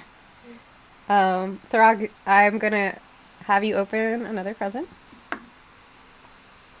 How many do we have left? We opened 3 so far, right? Mm-hmm. All right. This next one you open is a brazier of eternal flame. Wear that. Thank you.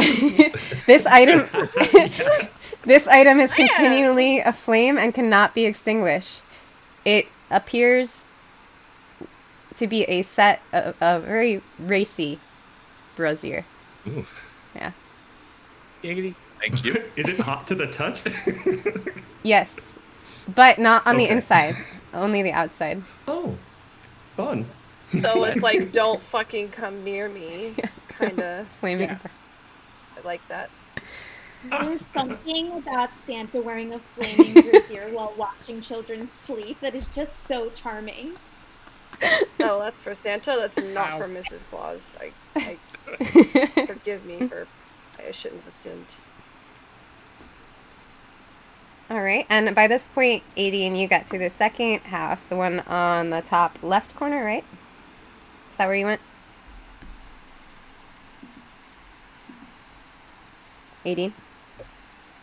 Yes. Oh, sorry. Yes. So that one, the sign in front says, Ho Ho Holding Cells. And you see that one has a window, but from where you are on the path, you can't see inside of it. I think this one is Mrs. Claus's house. And then the next present, are you all opening another? Yeah, I'll get in there. I'll open another one. I'm Okay. playing the horn this whole time. I'm having a blast. It's so loud. All right. Oh yeah, but I'm invisible though. You go to open a present, and I...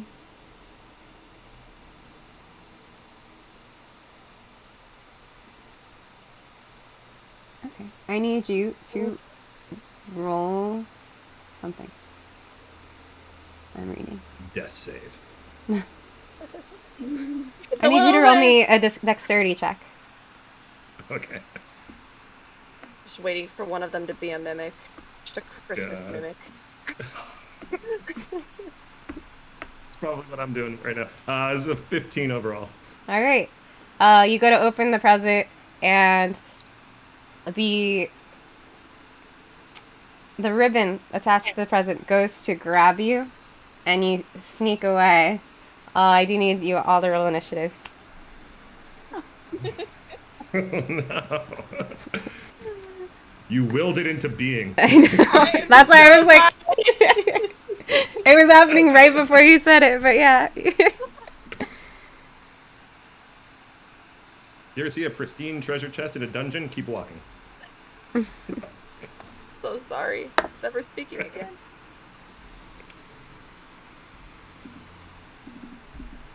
Of course. Oh. Am I back? I came back. Ooh, good. Karis, what did you roll? Oh, I got a 19 overall. Okay. That was 80. initiative, right? Yeah. 13. Okay. Throg? I'm so sorry. What am I rolling? Initiative. Oh shit. Yep. There's a Christmas present attacking you all. Oh, 11. Frau? 20. Nice. That's so perfect. Rainer? 14. That's so perfect because you said, watch this be a mimic, and you go first, Frau. So, Frau, Yeah. you realize something's wrong with this package. You got to go first.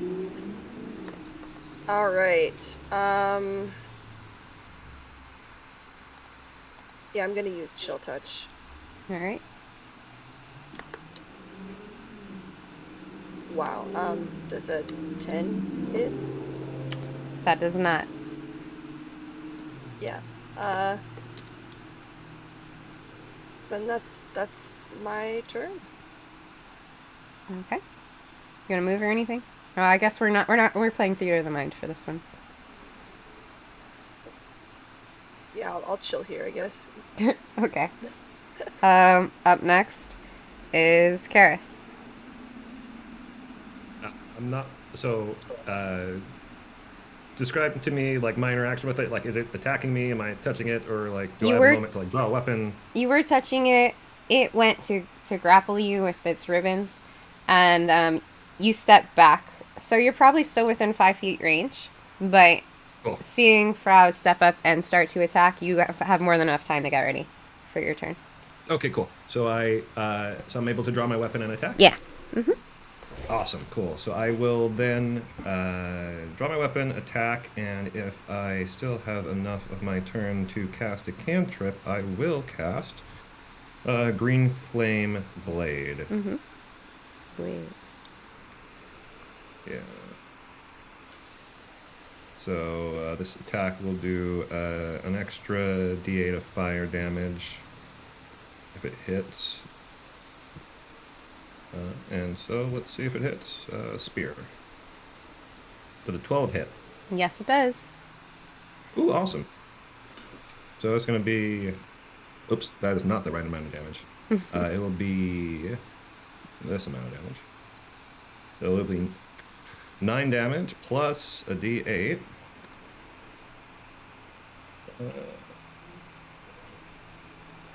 All the dice in the world, none of them rates. That is 3. So that's going to be 9, 3, 12 damage. All right. You slashed it? Yeah, no, I stabbed it with my spear, Oh, cool. and the spear was on fire, and Awesome. also a hex weapon. So, you stabbed it, and you can see, like, its wrapping paper and outsides are pretty shredded from that attack. It's looking kind of rough. Up next is its turn. It's not happy with you ruining its pretty wrapping design that it had on it. And it's going to go to attack you with its ribbon pseudopod. I'm going to say that probably hits at a 24. Ooh, a 24, it does hit, yep. Yeah. All right. It's going to be...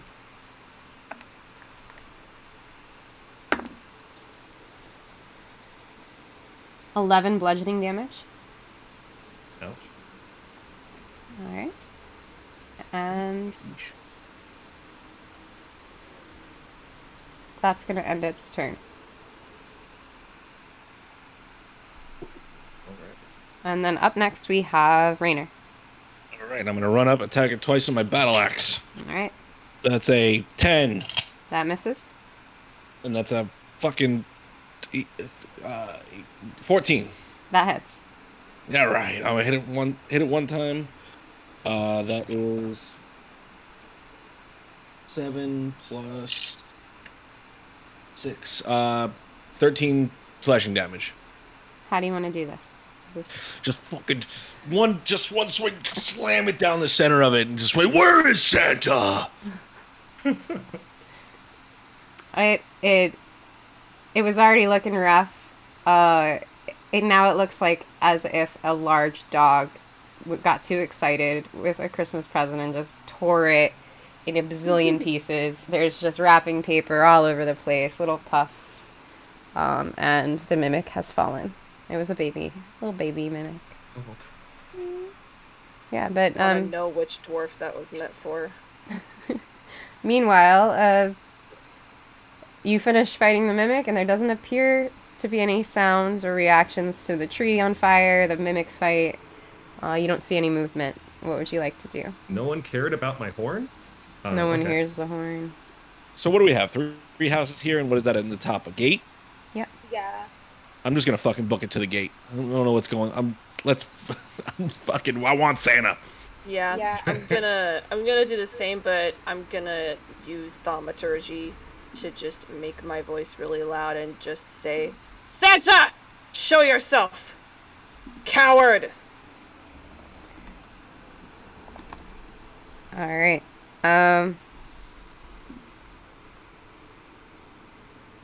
Okay, you... trying to think of what I need you to roll. Rainer, I want you to roll a strength check. Okay. This is an advantage because I'm still in my giant form, though I'm sure Sure. it's gonna end probably as soon as we finish this. That's a natural 20. Nice. Hey. All right. So you see as you approach the gate, or this archway, that there was like this shimmery film in front of it, but you're like, no, Santa's done. This is where he ends. He ends today. And you just barrel right into this shimmery like film. And as you cross through the gate, you feel a lot of resistance, but your determination to get this guy to finish his mission. You're in your giant form. You're just like brute strength. You tear through the magical barrier, causing a rift in what was a magical gate, to bring us to our next scene.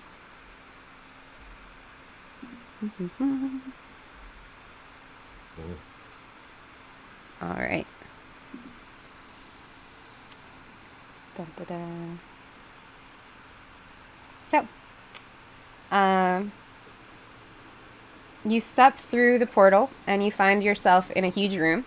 It's a giant stone dome, almost from halfway up the dome. The roof is enchanted to show stars with an aurora above it. There's a gentle golden light that illuminates rows and rows of small stone altars. They're all pointed towards a circular throne, which is raised up in the center of the room. At each altar, you see a bugbear with a frozen smile on their face, staring blank-eyed towards the center. A wide aisle cuts a path through the room, leading from the portal you just barreled through towards the center. And a large silhouette is visible upon the throne in the middle. It's back to you. It appears to be a very fat, very tall man, wearing a crown and large, bulky robes. What would you like to do? Santa, your time is at an end. We have come to destroy you. All right. You notice as you stepped into the room through the portal disappeared behind you.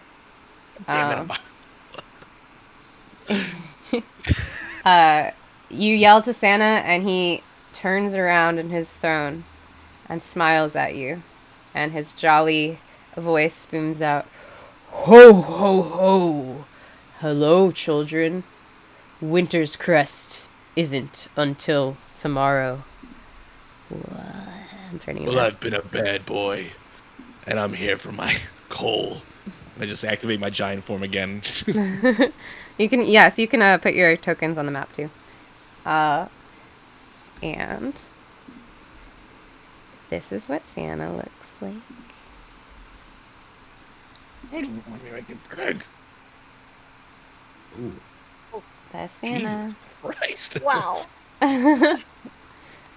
Alright. And Santa's gonna turn to you and say, "You're on my naughty list." And I would like for you all to roll initiative. Dougie's boys would have had no chance against this Sandy Claus. But Rainer, before you roll initiative, I need you to make a charisma saving throw.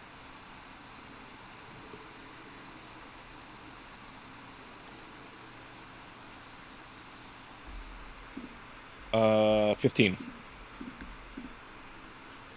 Ooh, you're so lucky. All right. All right, fuck, boy. You feel, as Santa locks eyes with you, you feel an intrusive presence in your mind. Something isn't right. You hear screams, and reality lurches, and it feels like your sanity is being attacked. However, through your sheer power of will, the same power of will that you used to barrel through that magical barrier, you force the voices in your head to stop. They never really stop. You just get used to them. All right, and I need everyone's initiative. Hold Oh, nice.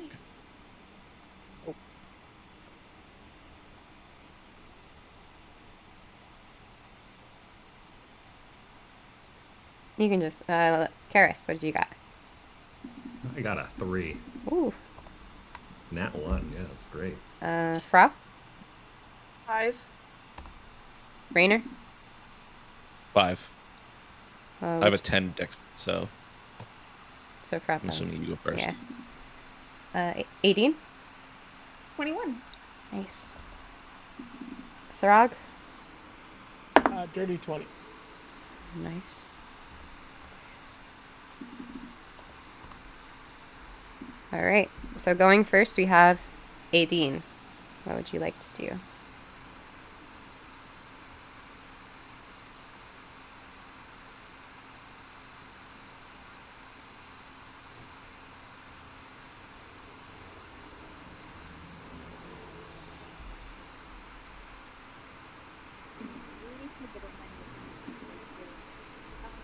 And then I'm gonna shoot my arrow.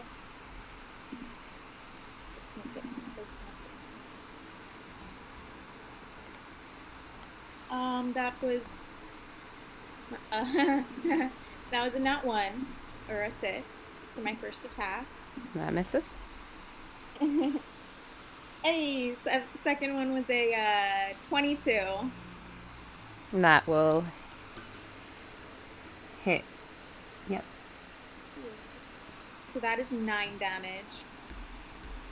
And then I'm going to use my bonus action to have the run up and force empowered rear end him. Hey! And he rolled a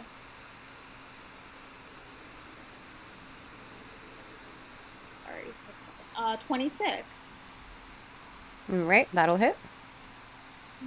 So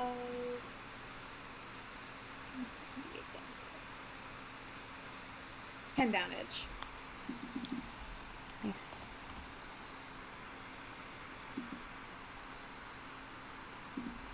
And does that end your turn? Yeah. Cool. Up next, we have Throg.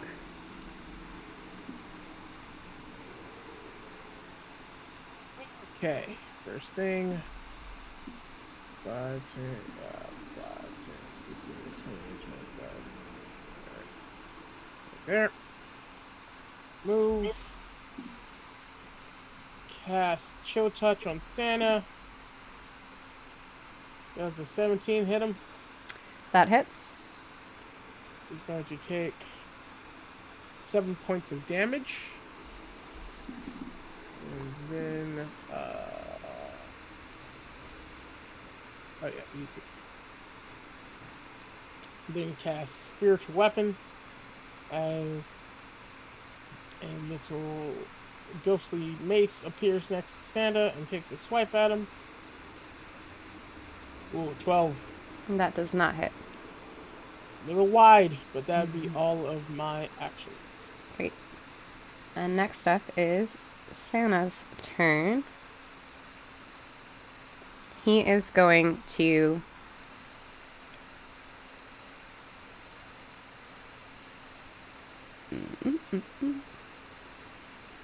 he's gonna look at Raynor, who was the first one to challenge him and walk in. I need you to make another charisma saving throw.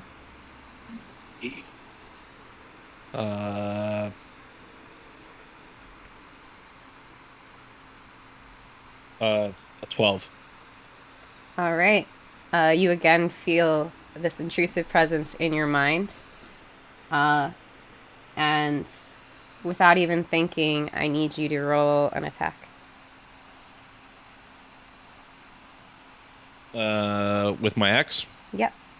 19. And Throg, does a 19 hit?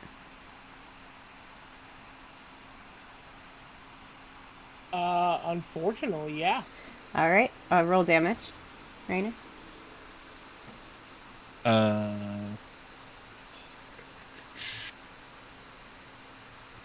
That's 11 slashing damage. Ow. All right. And then Santa will also he's staying on his throne for now. But he looks at Aideen and he yells some words in a language none of you understand.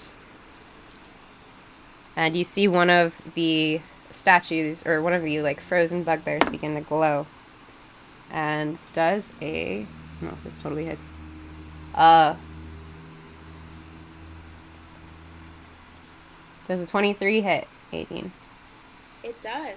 All right. So, one of the frozen bugbears will come barreling at you, and you will take 10 bludgeoning damage. And that will end Santa's turn, and up next is Frau. Alright,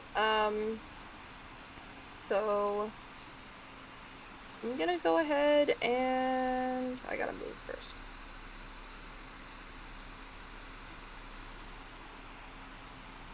Oh, there we go. Yeah. Move up here. And then I don't think I reach. That's 35. I don't reach. Okay. And yeah, I'll do chill touch again. Okay. Roll. 23. That'll hit. Alright, so we have 12 necrotic damage. Awesome. Cool.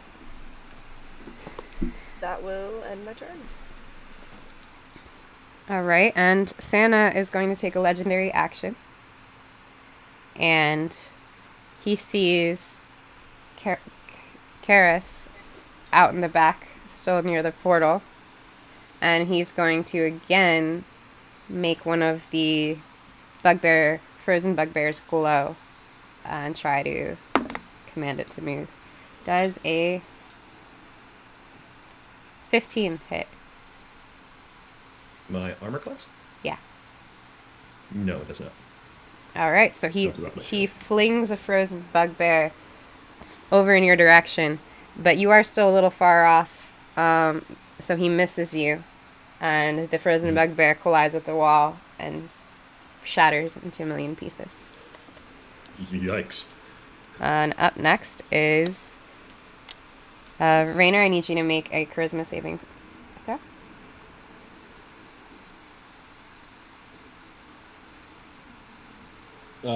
Six. 7. Sorry. All right, you are still possessed by Santa.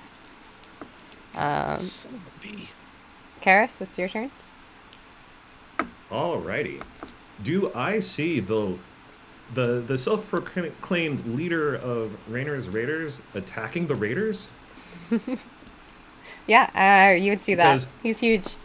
That to me sounds like a bad day, and I could have easily have caused him to do the same thing. So I'm going to cast Calm Emotions. Hopefully this doesn't take him out of his big boy form, but if it does, it does. It's not a rage, so that wouldn't affect me. Hey, so cool, good to know. But I will just drop it, just so it's touching everybody, as much as I can. Looks like I can get, if I center it here, I can get everyone on the team on the off chance I need to for some reason. But I attempt to suppress strong emotions in a group of people. Each humanoid in a 20-foot radius sphere centered on a point I choose within the range must make a charisma saving throw. A creature can choose to fail this saving throw if it wishes. If a creature fails its saving throw, choose one of the two following effects. I can either suppress any effect causing the creature to be charmed or frightened, and when the spell ends, any suppressed effect resumes, provided that its duration has not expired, or I can make the target indifferent about creatures of its choice that it's hostile towards. This indifferent ends if the target is attacked or harmed by a spell, or if it witnesses any of its friends being harmed. When the spell ends, it becomes hostile again, unless you determine otherwise. DM. So, that's going right in the middle of everyone. DC 15 charisma saves. Unless you want to fail. If Do I have the someone's choice? charmed and they didn't want to be charmed anymore. Yeah. Right. Do I have the choice to fail that? Mm-hmm. You can choose to fail. Oh yeah. no. I failed. Yeah. Whatever shall I do? 16. I'm gonna make everyone indifferent about me fighting. Make everyone indifferent about Santa. No, I'm gonna make everyone. I'm gonna suppress any charms or fright in this area. However, if Santa does fail, I'm gonna try to make him indifferent to us. Mm-hmm. And Santa rolled an 18. Well, of course he would. So, watch out. He's still angry. I will say this has no effect on the possession. Unfortunate. But, all we can do is try. And then I will, with my bonus action, put my Hexblade's Curse on Santa. Okay. Would you like the deets right now? No. Does it do anything right now? Okay, sure. Not right now. So I'll let you know when anything happens. It's when you attack it, right? It's when I do a tacky thing. Yeah. Cool. And that'll bring us back to the top with Aideen. I'm going to go right up to him, and I'm going to, for my first attack, activate my branding smite on my hairbrush. Called,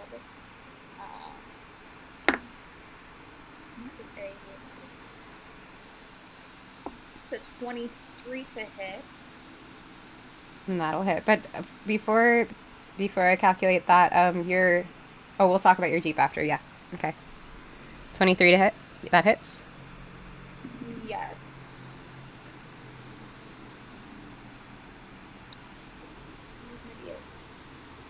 Oh my fucking god. Okay, I'm gonna use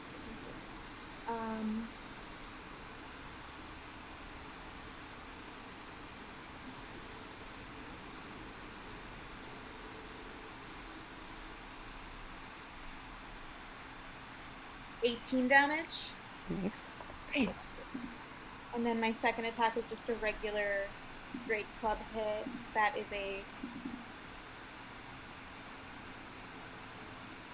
that's a dirty 20 to hit. That hits.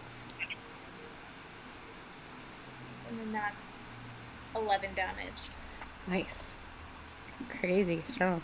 You are carrying. Aideen. Oh my gosh. Yeah. You've killed like 2 creatures with a hairbrush. It's About beautiful. to be 3. This is incredible. But your Jeep attacked and stayed next to Santa, correct? My deep attack last Mhm. round. Yeah. And so, States. yeah, so your Jeep takes 5 cold damage. Okay. And then is your Jeep doing anything on this turn? No. Okay. I used the bonus action. Cool. It does get a. Up next is Throg.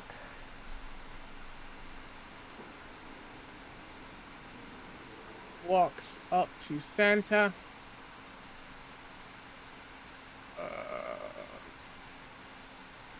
Actually, let's see. I can just get to Santa this turn. Alright, perfect. So, Rob walks up to Santa. First thing he's going to do is swing with his spiritual weapon because he can, because Santa didn't move. 17 hit Santa. Yes, it does. Santa's going to take 11 points of damage as I rolled maximum damage with the spiritual weapon. Nice. And then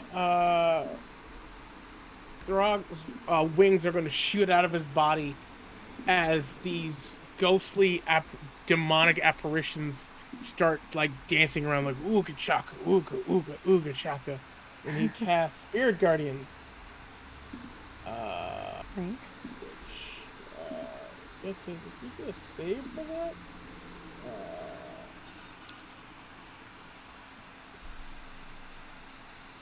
If around 15. When you cast a spell, you can attract creatures and please make me give Santa needs to make a wisdom saving throw. All right. And what's the DC? DC is 14. All right. Santa fails that wisdom saving throw. However, he uses one of his legendary resistances to succeed. Son of a bitch. But the dance continues for a minute. So if he does not move, he'll have to make the roll next turn. And then that will be my turn. Great. Up next is Santa.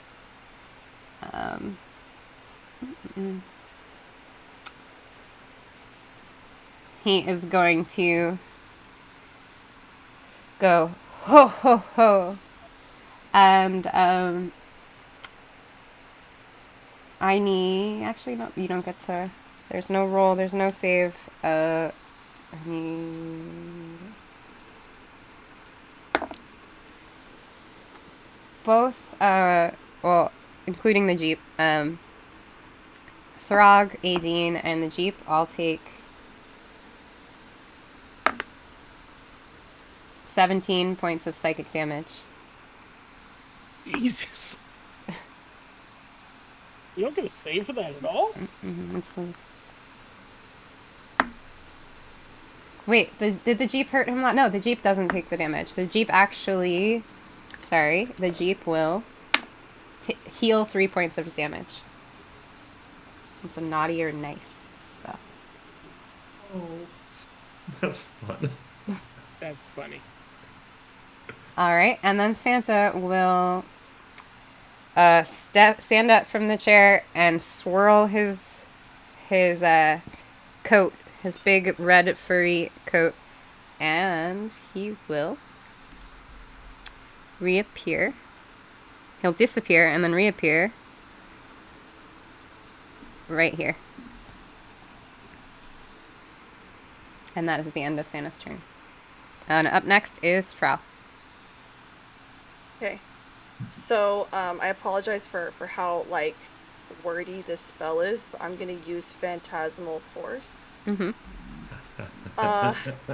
And it's gonna be a Mrs. Claus, okay? In front of him, like, on a stripper pole with, like, the fiery bra on. And she's just gonna be, like, all up on him and like, grinding on him and stuff. And then that way,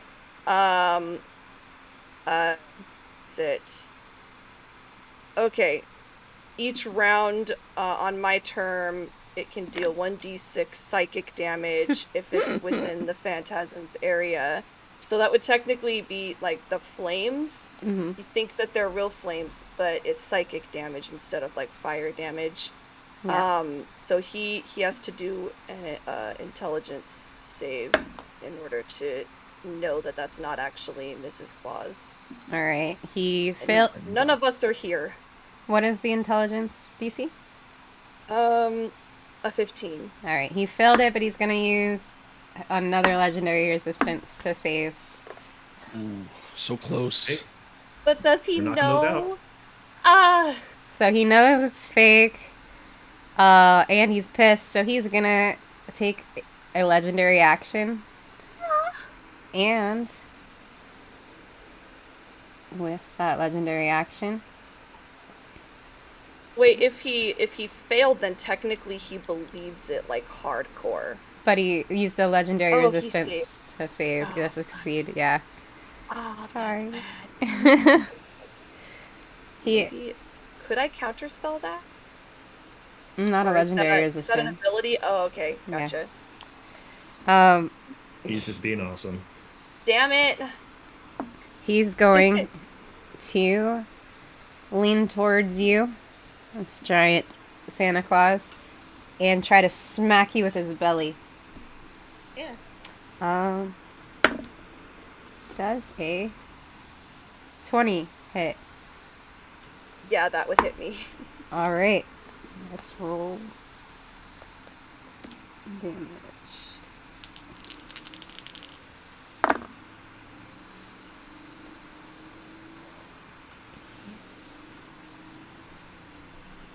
You take 14 bludgeoning damage as he slams his belly into you and it wobbles like a bowl full of jelly.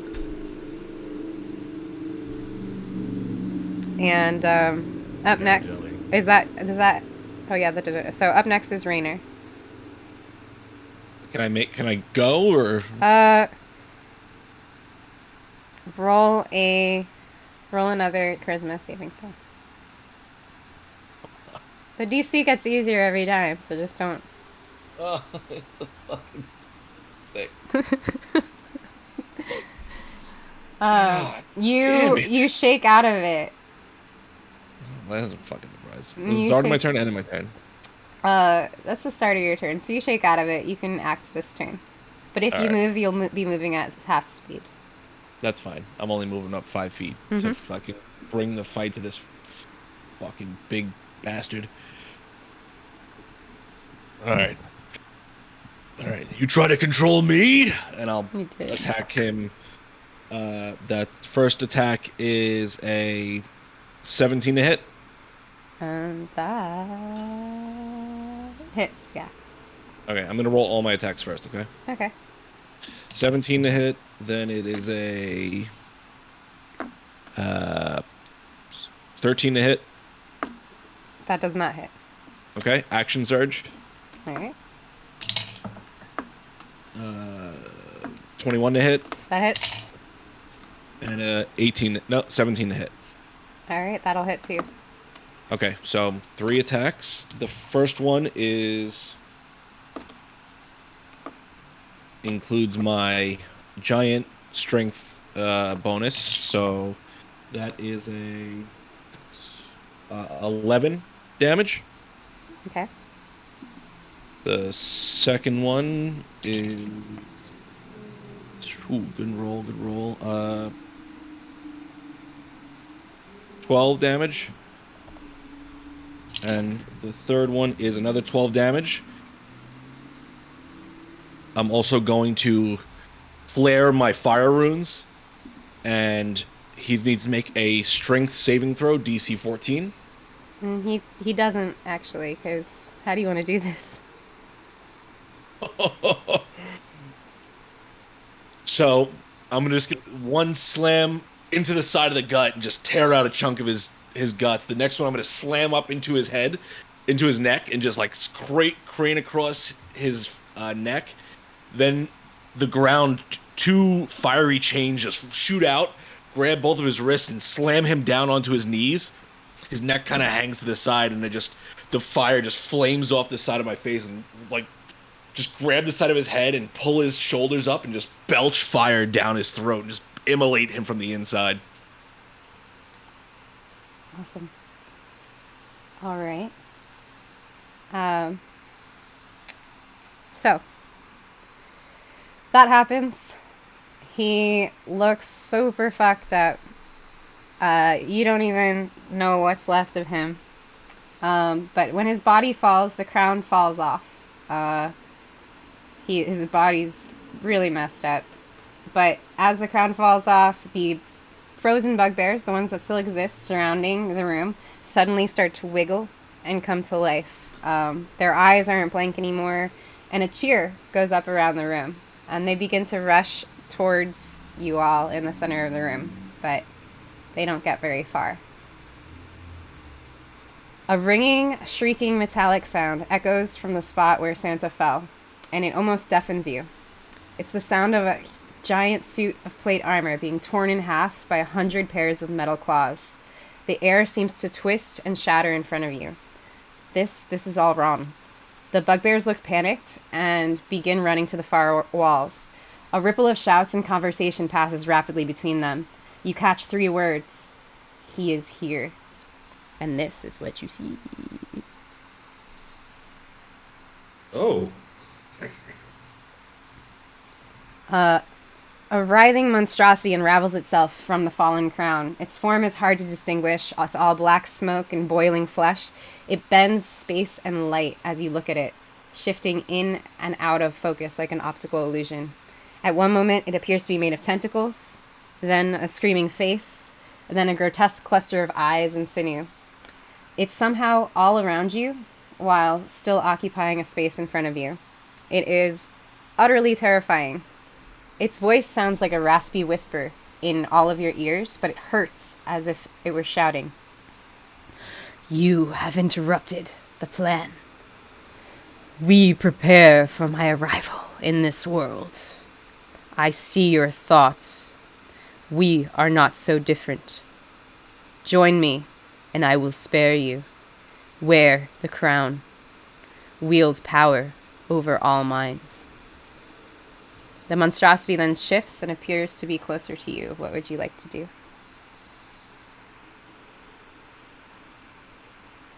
Y'all, they said to kill Santa, not this thing. I say we break the fucking snow globe and go back. I think the crown may have been the key to all of this. We can give it to the guy who hired us. I'm fine with that. Yeah, I mean, does the crown have arms and legs? Like, can it run from us? I don't think so. Maybe we just take the crown and give it to Mr. Happy Joy, whatever, and then he can sell all the toys he wants with his magical ick crown. Sounds like a plan to me. I'm just gonna pick up whatever piece of Santa I can to as proof. Yeah, I'll reach into his pocket. And see if I can find some jingle bells. So you reach into his pocket and you find his normal Santa hat. But you don't. That's all you find there, and some like crumbs of a candy cane. We need like a plan or something. Just want to grab some paperwork before we get out of here. I'll just start pulling out the snow globe. Just turn it over once.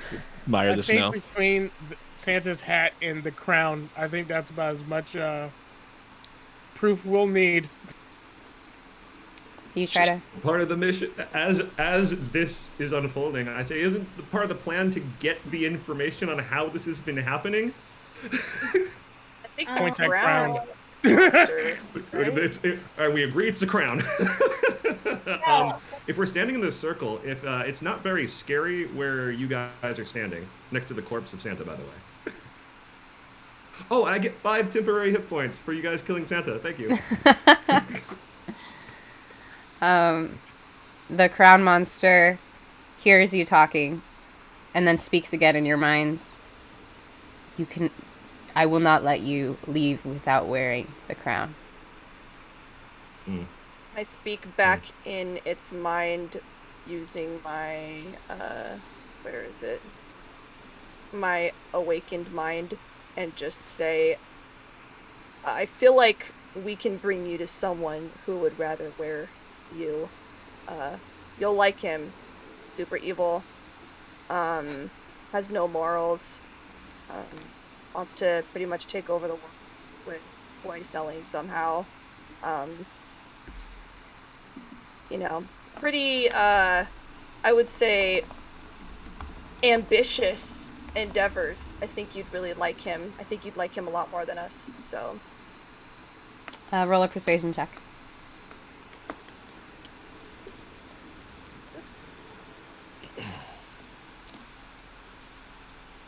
$21.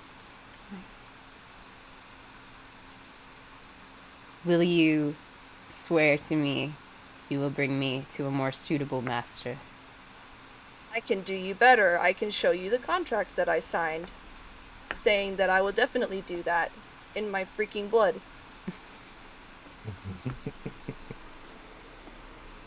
Just hold out a pinky. I don't know if you got one. A little clawed pinky, I swear. A black sinewy tentacle reaches out and wraps around your pinky finger. I will kill you if this is not the truth. You can try. You're just gonna have to trust me, because none of us are wearing you. You clash with literally all of our outfits. So. And the creature is going to swirl back in and seem to recede back into the crown.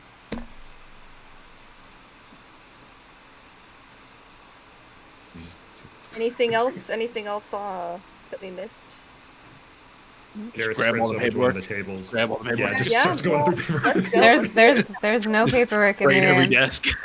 There's just a bunch of scared bugbears that are all looking at you like they don't know what just happened, but they are terrified of you all. wonder if the Yeah. paperwork was in things we didn't go into. Okay. Before we leave, I turn to the bugbears and I say, "Sorry about your friend over there. The one that got like yeeted at me and hit the wall and shattered. There's probably shattered bugbear parts all over the floor. Freshly thawed." They, you start speaking to the nearest ones, and they shudder back in fear and like group up together. I think they would only understand 18. Maybe. I apologize to them in Sylvan if they speak it, and walk towards the group. I'll try to speak in Nomad and hi, Nadine. They are not. They are. Okay, then they are the knocks. Just gonna grab the back of Jeep and just pull it into the circle. Time to go. Mm-hmm. Let's get. All right. So what All do you break? Smash the globe. All right, you smash the globe, and suddenly, a portal opens up in the center of the room. It's the same sort of shimmery. It makes you think of what was underneath that burning tree. That light, the ring of lights that you saw. It's the same sort of shimmery thing that opens up in the floor. Do you step into it? Yep. Yeah. All right. Yeah. And I then also you. wonder about that one that we didn't step into. And then you arrive back in the center of Frosthold. Throw up. You make your way back to the Happy Joy toy office. You present him. I'm going to do a little... Is there anything any of you want to do before I do a little conclusion to the story? Not immediately, no. All right. Yep. Well, then you make your way to the Happy Joy Toy Company. You walk up the hill. It's still somehow snowing, but you can see just across the horizon. It seems like the sun is starting to peak up. You go in. You bypass Maud. Maud's like sitting at her desk. She looked like she was about to say something, but thought better of it. You've got blood and weird stuff on you. As you walk, there's this black, smoky cloud that seems to be surrounding all of you. You get into the elevator. Even the gnomes are a little put off by the way you all look right now, but they still do the whole elevator shtick for you. You make it up to his office, and you present him with the crown and Santa's hat, you said? And was there, like, body parts of Santa included? Like a head or a hand, whatever the Cool. fuck I grabbed from... Yeah. So you present him with that. Is there anything you want to do here, or do you want me to wrap it up? Oh, no, we just explained to him, this is how he successfully did it. If you want to be able to do it successfully, we were told that this is part of it. So I think you're supposed to wear this. You're welcome to be a Just so vessel you know, for the that's how- evil crown monster. I need Sure, what she said, but yeah, this is how you wear it. you both to roll a persuasion check.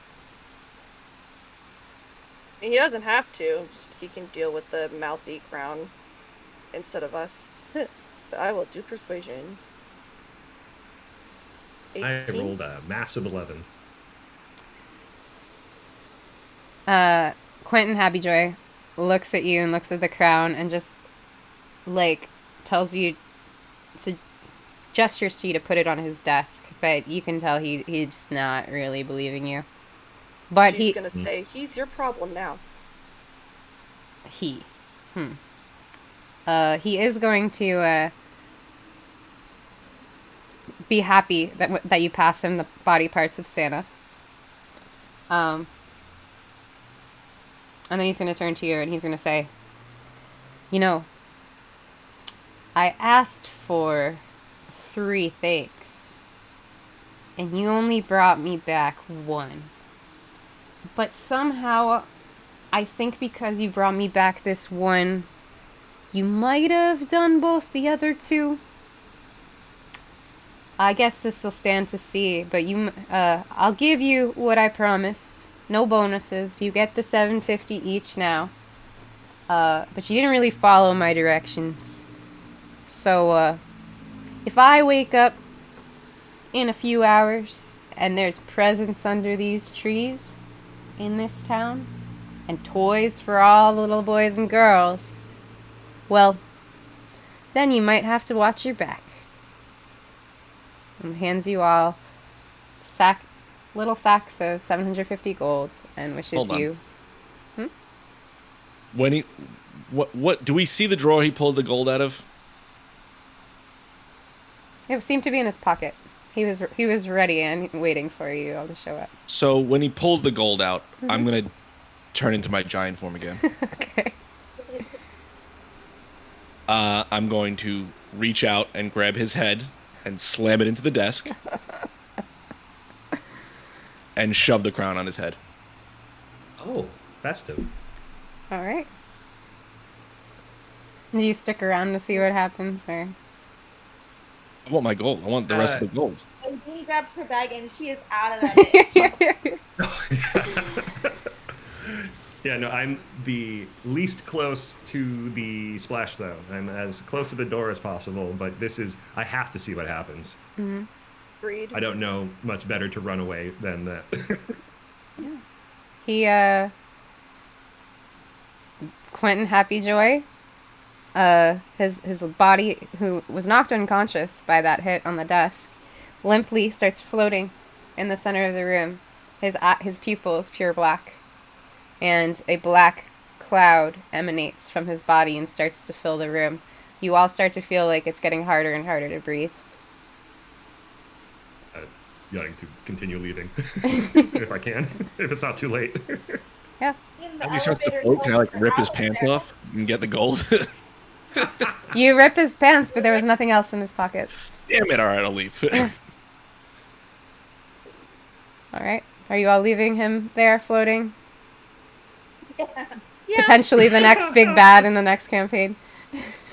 Yeah, nothing at all could come as a side effect from giving the leader of this toy and tobacco company seemingly infinite power. This is why the world has heroes. Deal with these problems. But he won't be aware even if there are presents under all the trees because he's just too busy being controlled by that crown monster now. So Right. I And mean, we fulfilled all of our deals. and the crown monster's happy with us. I Yep. bet. Yeah. He should also now know, the crown was how this was happening. Hopefully the magic of the crown can catch him up on some of the notes we didn't bring him. We will never know. And that We won't. We'll be so far gone. Run. Just keep you running. all run. You all run with your newfound gold, and go to your next adventure. And that is where we're going to end tonight. We went way long. So thank you all for sticking with us. Joe, do you want to close us out or do anything? Yeah, as we run past the little goblin, I'm just going to slice her head off as we run past. Sure. No witnesses. Sure, Maud is now headless at her desk with a possessed boss up top. The gnomes, do you do anything to the gnomes?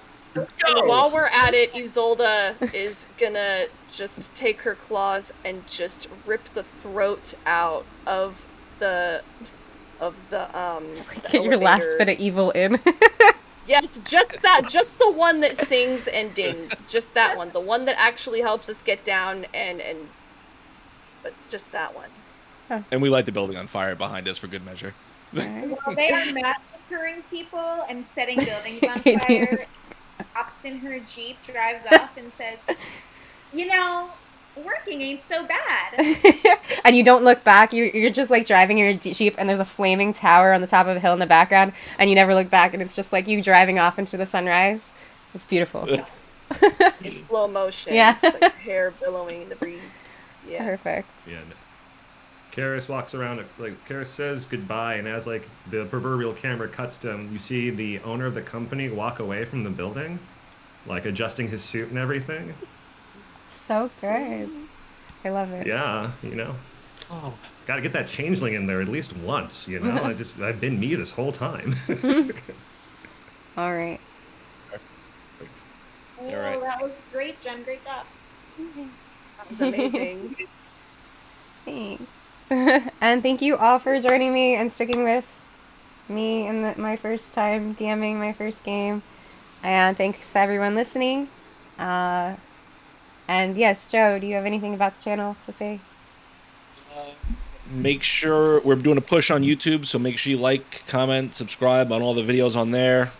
Watch them, share them, all that good stuff. All the links are below in our information page. You can catch us next week for the last episode of Forging Fates for the year.